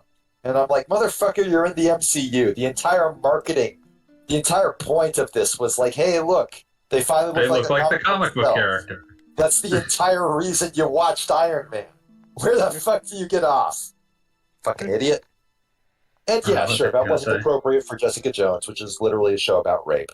But like, you know, You can also just skip the joke. you could have just skipped the joke. That would have been exactly as easy. In fact, it would have been easier. It required literally nothing. But Wow, the other that- thing I was going to say was the one. He's a human. How can he be a pimp? Hold on, I have to do this. No, I get Yeah. it. It's a bad person. Pimp is Oh a my bad god, person. it's still up. later. I hate people who are bad. No, not 8 years. Fucking 16 years later. Or 13 at least. It's big pimping, baby. But yeah, oh god. But yeah, I think the one place that like undebatably is better is your first encounter with Krauser, because they cut all of the stuff that's just QTEs in the game. So do they kiss? No. Oh. You do have an actual knife fight with him that uses the knife parry mechanic that they built into the game, so it feels like that cutscene looked. That's cool.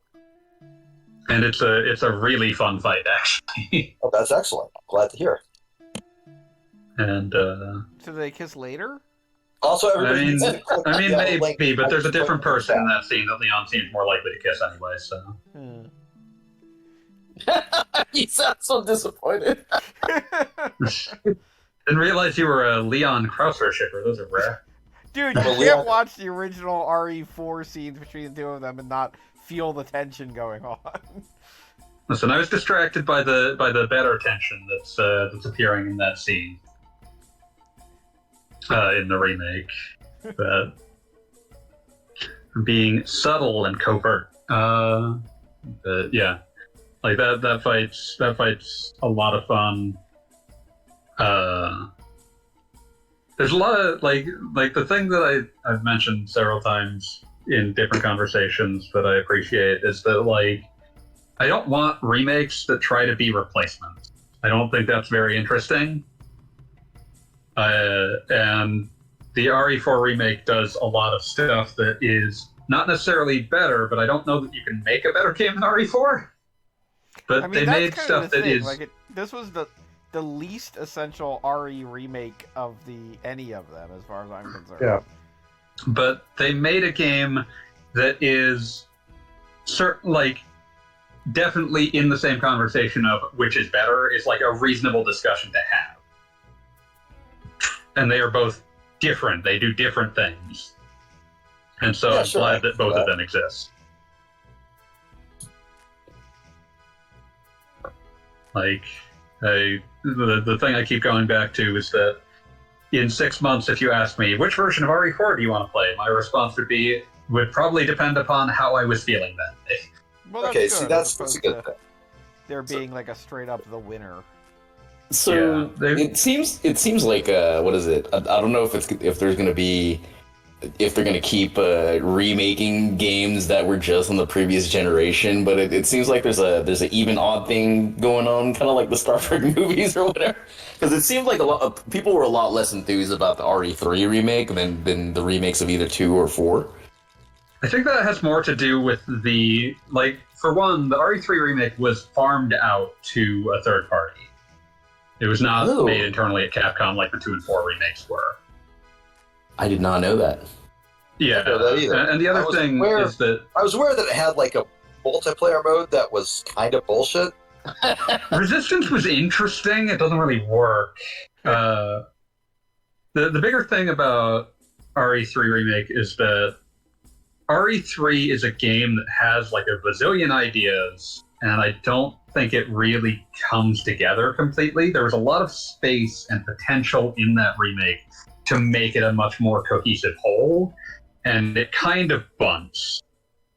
Which isn't to say it like swings and misses, it just kind of makes a perfectly fine game. In general, like it has a lot of the same strengths, a lot of the same weaknesses as the original, and it doesn't have. It actually cuts some of the things that were theoretically like the thing that makes RE3 interesting, like the live selections that affect your ending. Those are gone. The game only has one ending.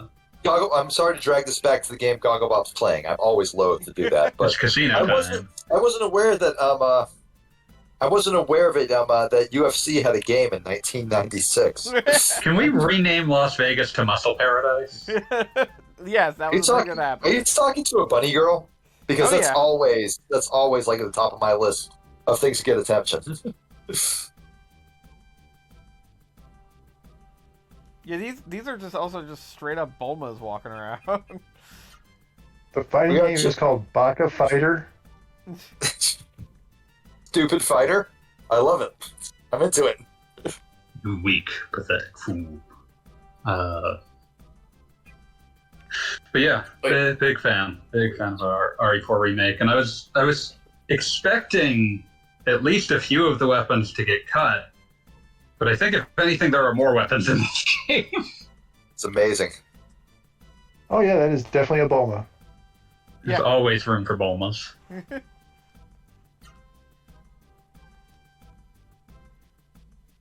It's 2023 and there is time for Bulma. I mean, there was last year. She was in Superhero. Man, you're too poor to fight. Don't worry, I can buy some. I'm surprised you haven't cheated the fuck out of your money. As far as I can see, there wasn't a code available for that, so whatever. That's wild. But yeah, RE4 remake. It's really good. I'm glad to hear that. Yeah.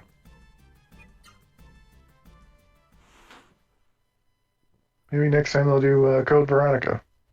Yeah, that would be my number one pick for a remake, because if you recall, I actually, a long time ago, replayed part of Codename Veronica. I do remember that. It could barely get anywhere.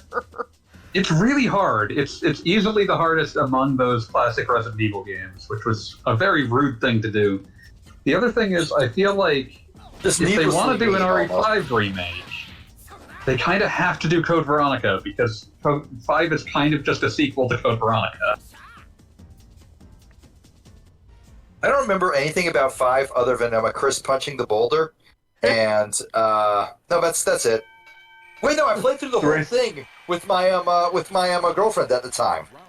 So this is like ancient beat history before I became a wife guy. Ancient Beat Story. Wait, that one was 2-player, right? It was. It had a. Yeah, co-op was the thing with RE5. If you didn't play it co-op, you kind of just had a bad time. Yeah, so I played it in co-op and had a wonderful time. It's a very nice co-op game. Oh shit, skeleton violence. In Goggle the Bob, ring. what the fuck? But yeah. Explain yourself, Goggle Bob. He got a What the flaming fuck? uppercut. What the fuck, Goggle Bob? But yeah, I feel like Code Veronica would be interesting. I can, to some degree, see why they are hesitating to touch it. Why? What's the reason you believe? Essentially, the Oh. entire Ashford storyline. Yeah, the villain. Oh, Alfred and Alexia yeah, I know what you're talking Ashford about. and the See. Yeah, that ain't there's a gonna go. lot that needs to be rewritten there to make that palatable in any fashion.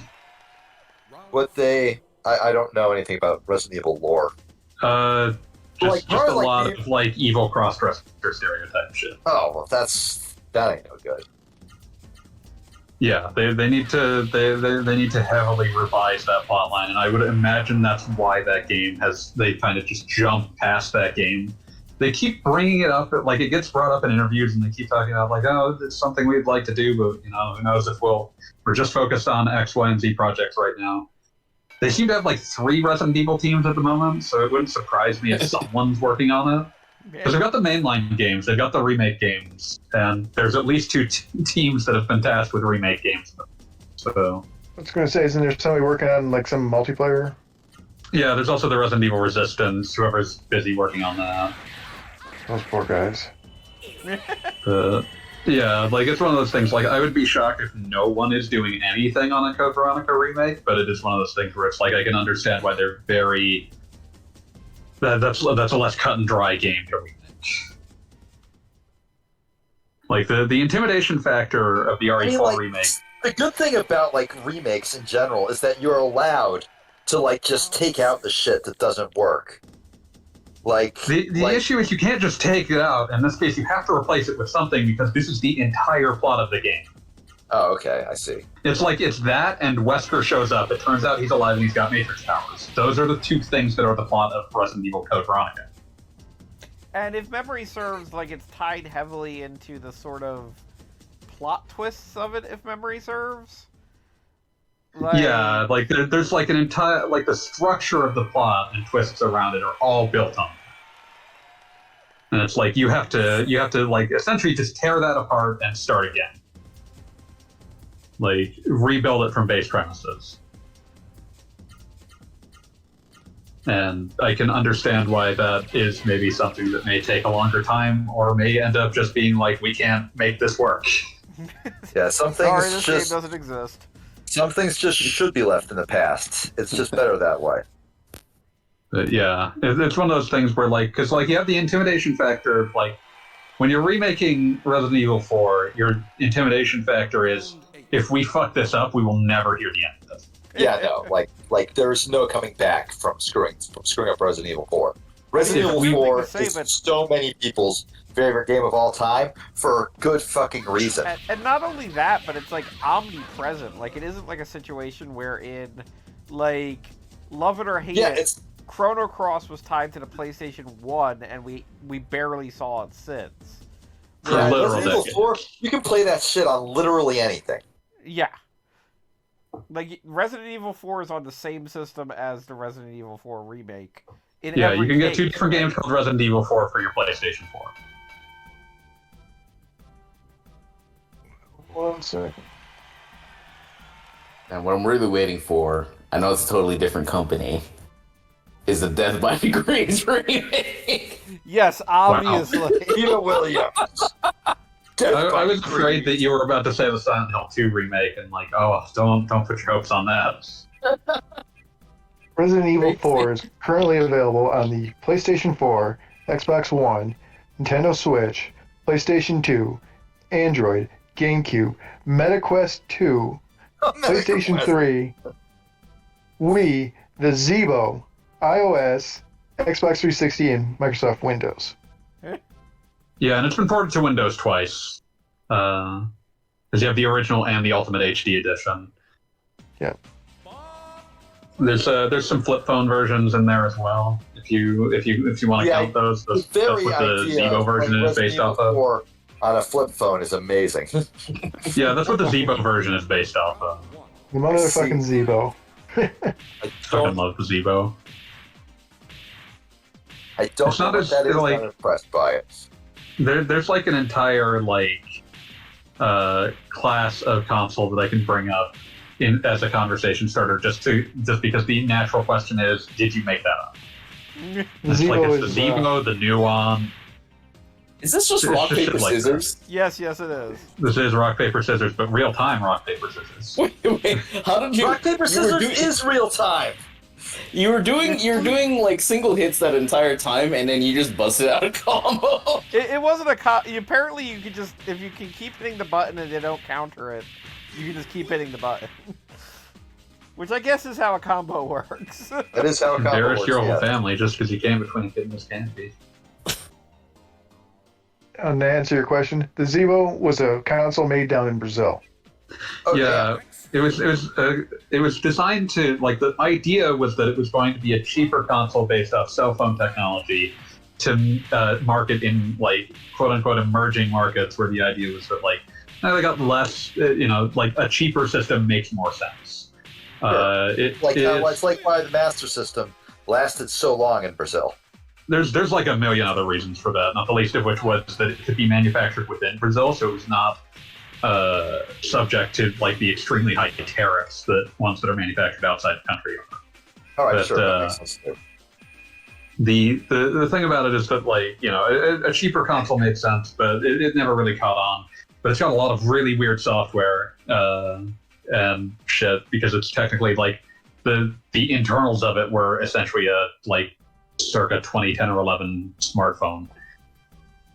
I mean, like, didn't the Zeebo have the best in version theory, of pull Double off Dragon? pretty thick shit. It does have a very good version of Double Dragon. I Sorry. think the original Quake was on it. Yeah, it's There was one game that I remember from like a PAX. Must have been like 2015, 2014, somewhere in that general period of time. I know it was a PAX East. Severed was its name. And while I was playing it on their like fucking PlayStation Vita like demo kiosk thing, I was like, Oh, yeah, I this remember would that actually game. be a fucking sick mobile game. But mobile Why on games get a earth are bad you putting rap it on a Vita? because everything about mobile games sucks. But there was nothing in the game that like required HD graphics or anything. Like it absolutely was designed for touchscreen, and like everything about it was just perfect for like just playing on your Android phone. Hmm. And I don't know if it ever got like a phone release. If they would have been insane not to, because I'd pay whatever like the going price is for that. Hmm. Yeah, what was the other thing I was going to say? Yeah, the Zebo was a weird cursed little platform. But there's Oh there's damn, it's on some Switch too. And given the Switch has touchscreen, how much is it? How much do they charge for this on Switch? I might just buy this right now. Be like 20, $30, I think. Actually, 15. Oh, that sounds about right. That's more than a fair asking price. Yeah, sure, I will download that shit. Yeah, I remember seeing this. I think this would have been at PAX East 2014. Yeah, that sounds about right. Also, I'm still thinking about the RE4 remake, and there's part of me that's like delighted but surprised that the Killer 7 is still in there. I maintain that Killer 7 is probably the best PC port of like that era of game I've ever seen. They did a very good job of maintaining a game that has a very inimitable art style. Oh yeah, no, like God, it's just so impressive to me because the first trailer was like screaming death knell. You could literally see the frame counter from the Dolphin emulator in the corner, right? There was no reason at all to believe that it would be a good port. And then it came out, and it was actually perfect. It had flawless like mouse and keyboard controls if you were into that. It had excellent controller controls. It ran beautifully on even like a really shitty laptop. It was just a really fucking good port. There's exactly one complaint I have about it, and that was in one scene, Harmon shoots one of the handsome men, and they explode into binary.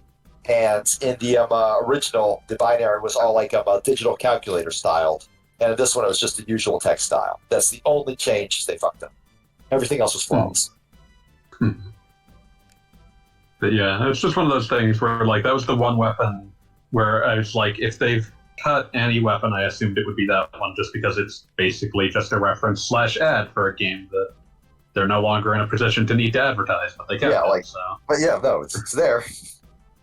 And because of the general weapon rebalancing, it's actually a fair bit stronger because it is now the accurate mech, as opposed to the broken butterfly, which is really fucking strong, but also has way more like chance to miss. It doesn't have the laser sight, so its shots are way less accurate.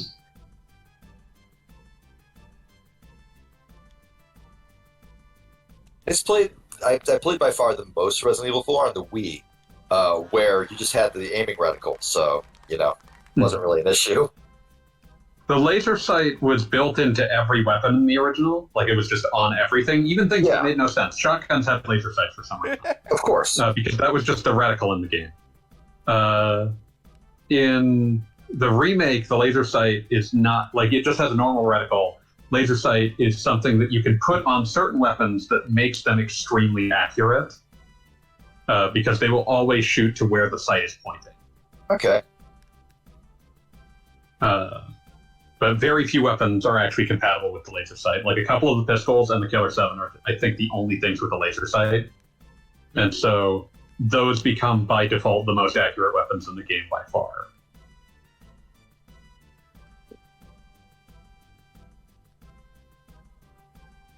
So, instantly in the game, we just reunited a comedy duo? No one cares. Hooray for the Manzai routine! Like, congratulations, we just did that as a thing. Yes, that happened. God, don't. I'm gonna. Do they We're actually gonna- say that in movies, or is that just like a meme onto itself? I mean, it's a reference to a kind of dialogue, even if the exact dialogue isn't there. But I've definitely seen it happen in movies. believe the term is a Whedonism, and the less said about that fucker, the better. You know, you ever written dialogue on weed? That wasn't what I meant, but No, yeah, I know, sure, I know. I was just deciding to replace that with something better. No, you made it better. Frankly, we're all better for it. Hey, Gaga Bob, when are you gonna stream Dynamite Deca? I think you've asked that before. And I've been right every time. You have never been wrong about it. Dynamite Deca is one of the best beat 'em ups ever made. I cannot disagree with this. So one day you should do a one-off stream that's just playing through Dynamite Deca. Maybe once we have completed Legendary Legendary Legaia. Yeah, that sounds good.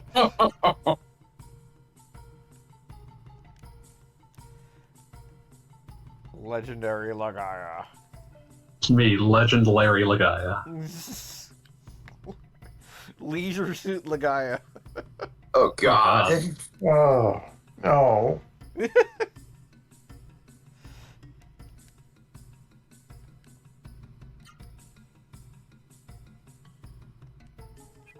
Oh, that's another thing that I was appreciating is still in the RE4 remake. You can still get Lee on a 2-bit gangster outfit. Oh well, that's important. That's Does that just extremely important. randomly happen? No, it's just that was one of his alt outfits in the original. It's No, one I of those know, things but Yeah, where like, do you oh, find it's a lot it of fun. now? Because in the original, Oh, it was- it's you buy it from the shop points, not the literal like merchant shop, but like the bonus points that you get for completing like certain tasks. Okay, like so one it's of still them. kind of outside the narrative. Yeah, it's an Okay. unlockable. I thought Same they with somehow the- made it like part of like you find it somewhere or something. That would be. I'm not sure if that would be good or bad. It would be something. But yeah, it's that, and Ashley's night outfit is also available in the same fashion. Yes. Does it still have the bonus of nobody can pick I her up? believe so. Yes. She doesn't have a health bar anymore, so it's actually generally harder to kill her. Wait, really? Yeah, basically the way that she works is that if you like catch her in an explosion or directly shoot her, yes, she will die. Or directly shoot her. But otherwise, like in general, if she gets hit by an enemy, it puts her in like a down state, and that's when they start carrying her off. Do you still So have she to look doesn't out for have little a bear health bar traps all anymore. over the place? Because that She was does one not of the have a health things- bar anymore. That's one So of the are things there that bear always, like, traps? I always There thought was are bear some, traps. That's one of the things I always thought was like really actually kind of cool about the original Resident Evil was that you didn't have enough health increase potions or whatever you fucking want to call them, like red Magical herbs. rewind time potion. No, the green was it yellow herbs? Yeah, I think it was yellow herbs. herbs. Yeah, I know what you're Yeah, talking about. yellow herbs. Yeah, you didn't have enough of those to max out both your health bars. So you had to choose which one you wanted, like to keep alive. Which one you felt was going to be like more important to keep alive. The thing I would say about that, it's interesting. One of the I haven't done a lot of testing around this, but how much a yellow herb increases your maximum health actually depends partially on what you mix it with. Interesting. Because- Green and red gives you, as far as I can tell, based on the verbiage the game says, green and red gives you more. Green, red, and yellow gives you more of a health boost than green, green, yellow, or green, yellow. Okay, because like I'm pretty sure in the original yellow would you would boost you a set amount. Like for Yeah. each yellow herb, you would get like basically 1 bit more health. You would get 1 more chunk. Yeah, in general, like it's one of those things. I think that this was probably pulled essentially from observational data that people basically typically maxed out Leon's health and then started getting Ashley yellow herbs. Sure, that's Makes fair. sense. Yeah, I want to say on my first playthrough, I didn't even realize you could give her yellow herbs.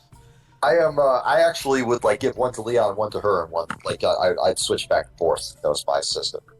Yeah, no, I mean, I I realize think you I can think kill you're in her, the but minority idea on that, which is probably That's why they fair. ended up having her health bar. No, that makes total sense. But like, I don't know. I just didn't want her to die. I mean, I hate to say it, but when Resident Evil 4 was first released, I feel like that was early enough in gaming as I know it that I half expected it to be a situation of you give Ashley an herb that should And it does expand. nothing. Exactly. It just gives her health the end, and you're like, oh, well, that was useless. They do try to communicate in the UI that her health can go up, but it's just one of those things where it's like, it's not enough of a priority because she's not always there. Like the max point, you could see like there were several grayed out points beyond what he was currently at beginning of the game.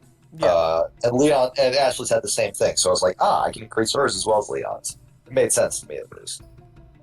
I don't know if that means it was well conveyed or if I just picked up on it. Sometimes you just notice shit, you know. I do like one of the things that they added for this was that there are like just missions that the merchant gives you around the castle, and a lot of them are just like, here is like a souped up enemy that you can go and kill, and those have absolutely caught me off guard with how strong they can be, so that's always been fun. But the thing that I really enjoyed was one of them was just like someone had asked the merchant to find someone to fucking deface Salazar's portrait in the castle. I mean, that's just a nice thing to do. And yeah, like you have to, so you go and find it. And I won't spoil what you have to do to deface it, but it's a good little puzzle that's involved. You have to figure out how to make Leon teabag something. There's a lot of additional notes in the game that make it clear that like Ramon Salazar is somewhat of an anomaly among people who have owned that castle, and two, despised by literally everyone. Something of an anomaly. Well, I did like the original lore for Resident Evil 4, and I don't know if this is consistent with what it is now, was just that basically he was an idiot who really was like concerned that he was going to fuck things up, and then, you know, basically the cult showed up and was like, we'll help you out. And guess what? It's clear that he still has like a fawning adoration for Sadler in this one, but he's also portrayed as like, he was also just kind of a sadist as well. There's a reason people didn't like him and thought he was a fuck out. Okay.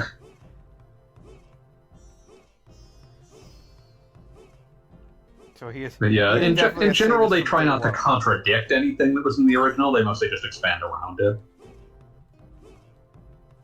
So like, there's some stuff that like gives backstory for like where Verdugo came from. There's stuff that is clearly backstory for Louise that was not in the original. Oh my god, we have a character who has an amazing name. Old D's?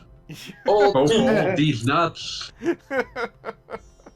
Oh, D's. Old D's nuts, biatch.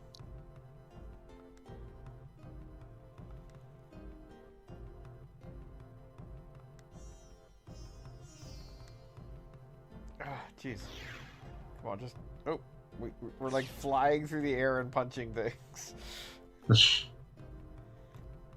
Yeah, why did he suddenly start Dragon Balling? To show off that he is indeed a martial artist. 7th degree. What do you think? Come with me. Let us see these nuts. Go for these butts. Throw some D's on that bitch.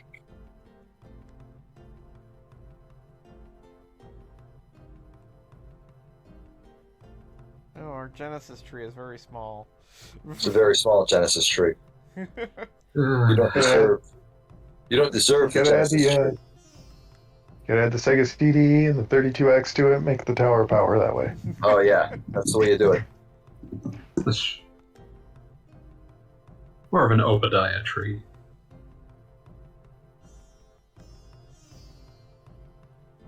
Yeah, there's your Bible joke. Eat it, motherfucker. Damn, can't believe you would do us like that. You know, I do have to say, here's our Christianity talk for the day. Like, I already talked about Christianity when I mentioned Diablo in the chat. No, If you read that it, was in the chat, you just fucker! verbally. You absolute fucker! Yeah. But no, I always was confused as a child. Well, like I don't know, child, like elementary school, when I found out like every story I knew occurred in Genesis, and the rest of the Bible was like barely anything. There's a lot of just like much smaller stories. But it's just like I feel like they could have spaced that out better. I mean, There's also a lot of stories that you wouldn't necessarily tell a child.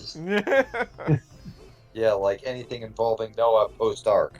Anything involving Noah post-Ark, probably at least half of what Elijah gets up to. At least half.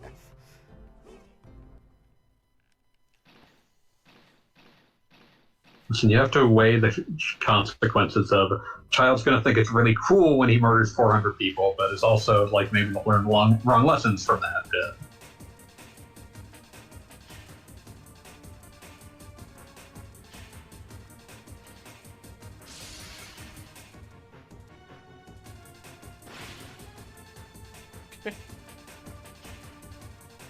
Now this guy looks like a big dork. The story in this section of the game wherein you've basically got Las Vegas and the one pure knight that lives in Las Vegas.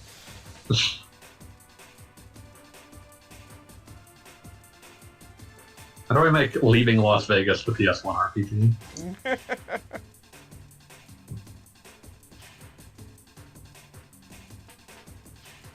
Final battle and internal struggle against cirrhosis.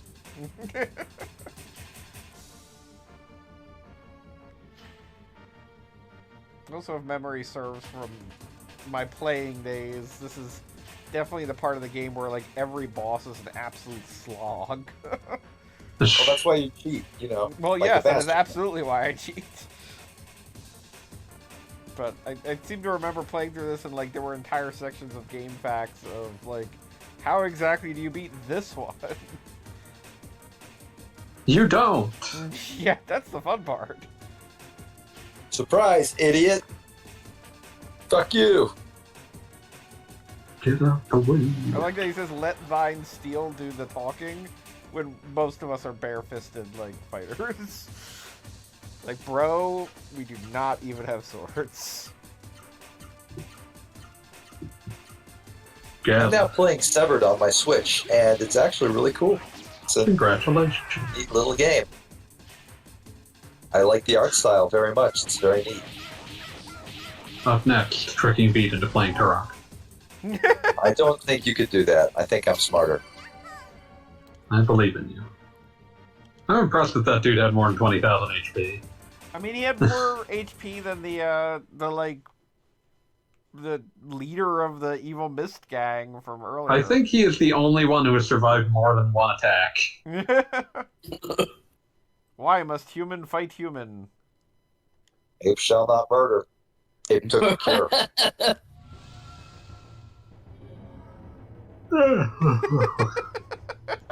I love that Have our no rival fear, Sungi character is here. is just a phenomenal dick. Hey guys, I got a floating in floating here. platform. Check it out. I can fly.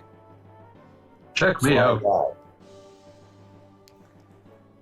Kill the human being. Song, are you dick? Just because he was a little eccentric.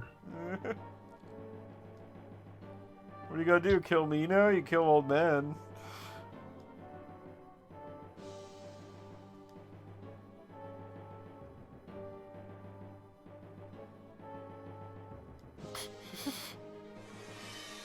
I don't know who he's preening and posturing for in this case. He's not really a dude with a moral high ground. He has literally got the high ground. He's flying. I said moral high ground, you dipshit. He's doing it to piss off Gallo. Like, his entire life is pissing off one of your party members. I can't believe that it actually somehow works. He's not very good at this. Like, this guy is obviously trying to hurt me. I better let him. Yeah, I better give in to his every taunt. Alright, we're gonna save, and we're gonna head downstairs. I do like that they put a save point in this area, because there's, like, no indication you're gonna wind up in a boss fight after just walking through town. So that was a rather nice thing. It's like, good job, guys.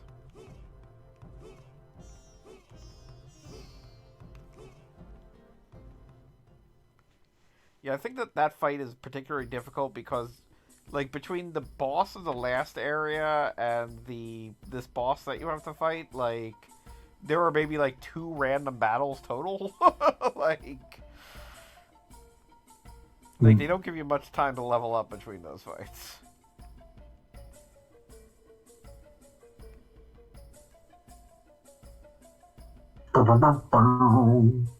Now we have to head down to the basement, and the elevators are out of service.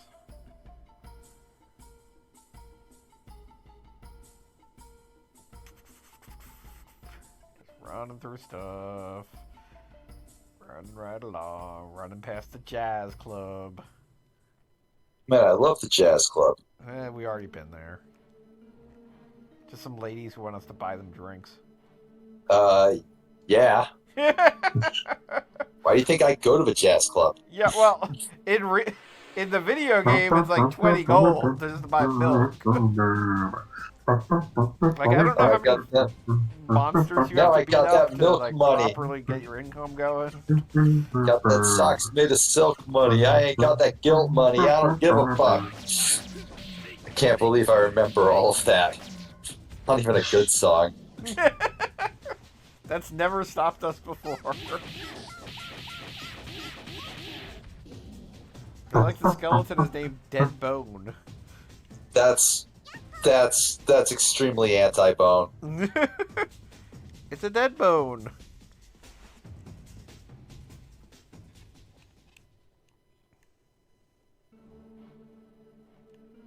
Boo boo boo doo doo doo doo doo doo doo doo doo doo doo.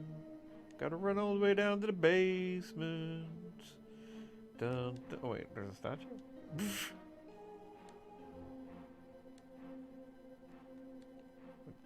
Am I supposed to have an item that deals with this? Yes. I was told I'm to come losing back. my war to start playing Resident Evil.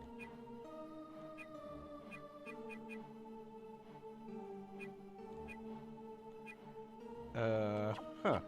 I don't want to go all the way up, but guess I was supposed to get something at some point.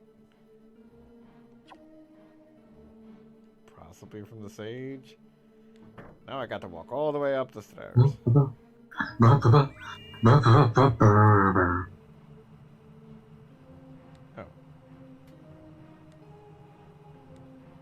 We gotta sate the sage's hunger? What the fuck?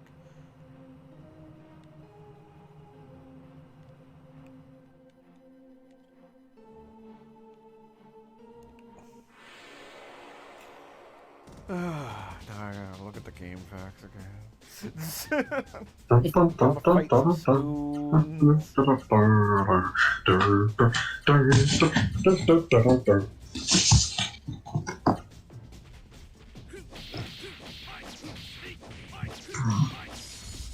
Belch. Okay, I've lost the battle. I'm playing Resident Evil 4 now.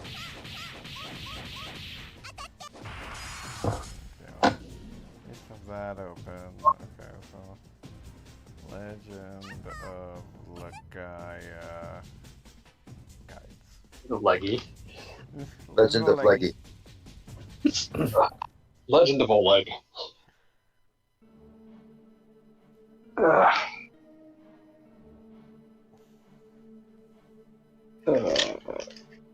Engage. PlayStation. Find. What is it? Oh, right. Sage. No, that's not what I want. You freaking game facts. Find a page. Sage. Oh, no, you. That is not what I want. Nope. Bad. How is this not on this page?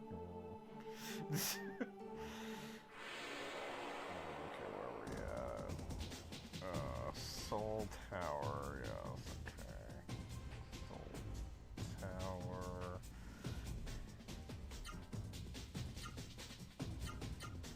Gotta fight some skeletons. Alright, Soul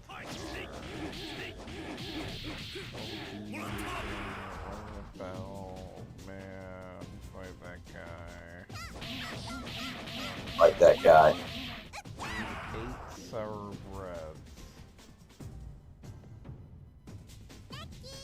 Okay.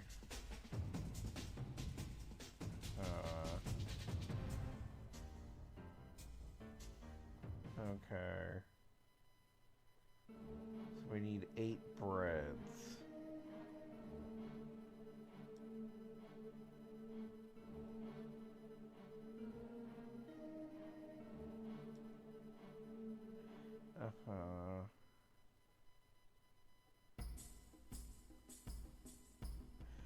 Oh, this is gonna be annoying. Back to the tournament thing, or whatever the hell. Yep. This'll do. Time to be UFC.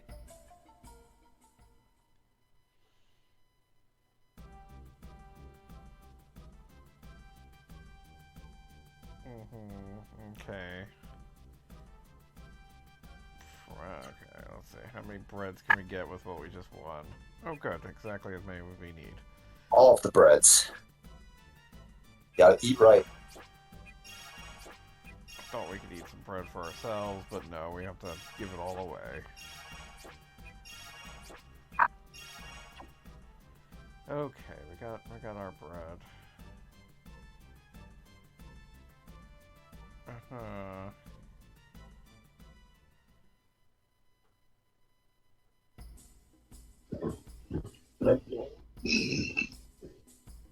That's a die, Gogglebit.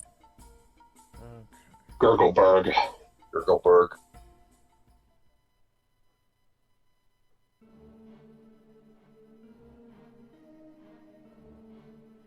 Alright. Do...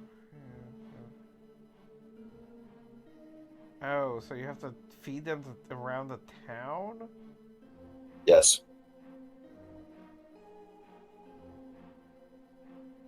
Oh, this is bizarre. Okay. Well, I guess I have to just go all over town and feed things bread. Throw Alright. bread on me. Let's get our bread on. Really bread.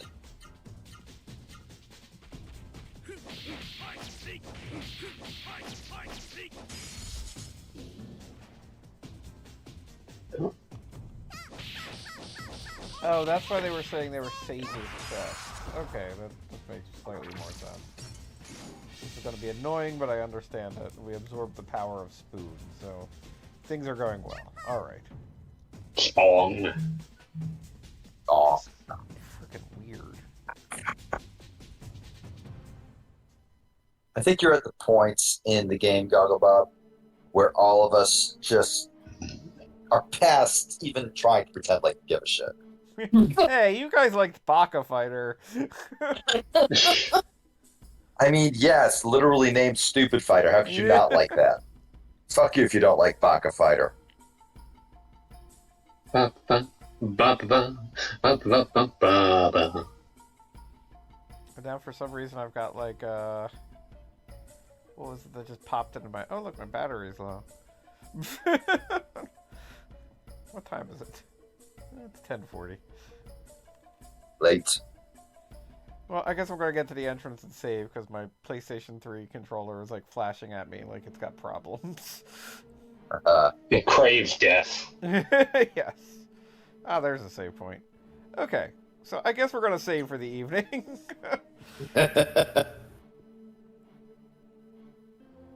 There we go. So Remember, thank you for Gogglebob. watching. Remember, in the immortal words of Brett Gurewitz, there's no such thing as hell, but we can make it if we try. I feel like that's what we're Yay. doing every single night. We do this. We play this game. Well, in the meanwhile, everyone enjoy their not hells.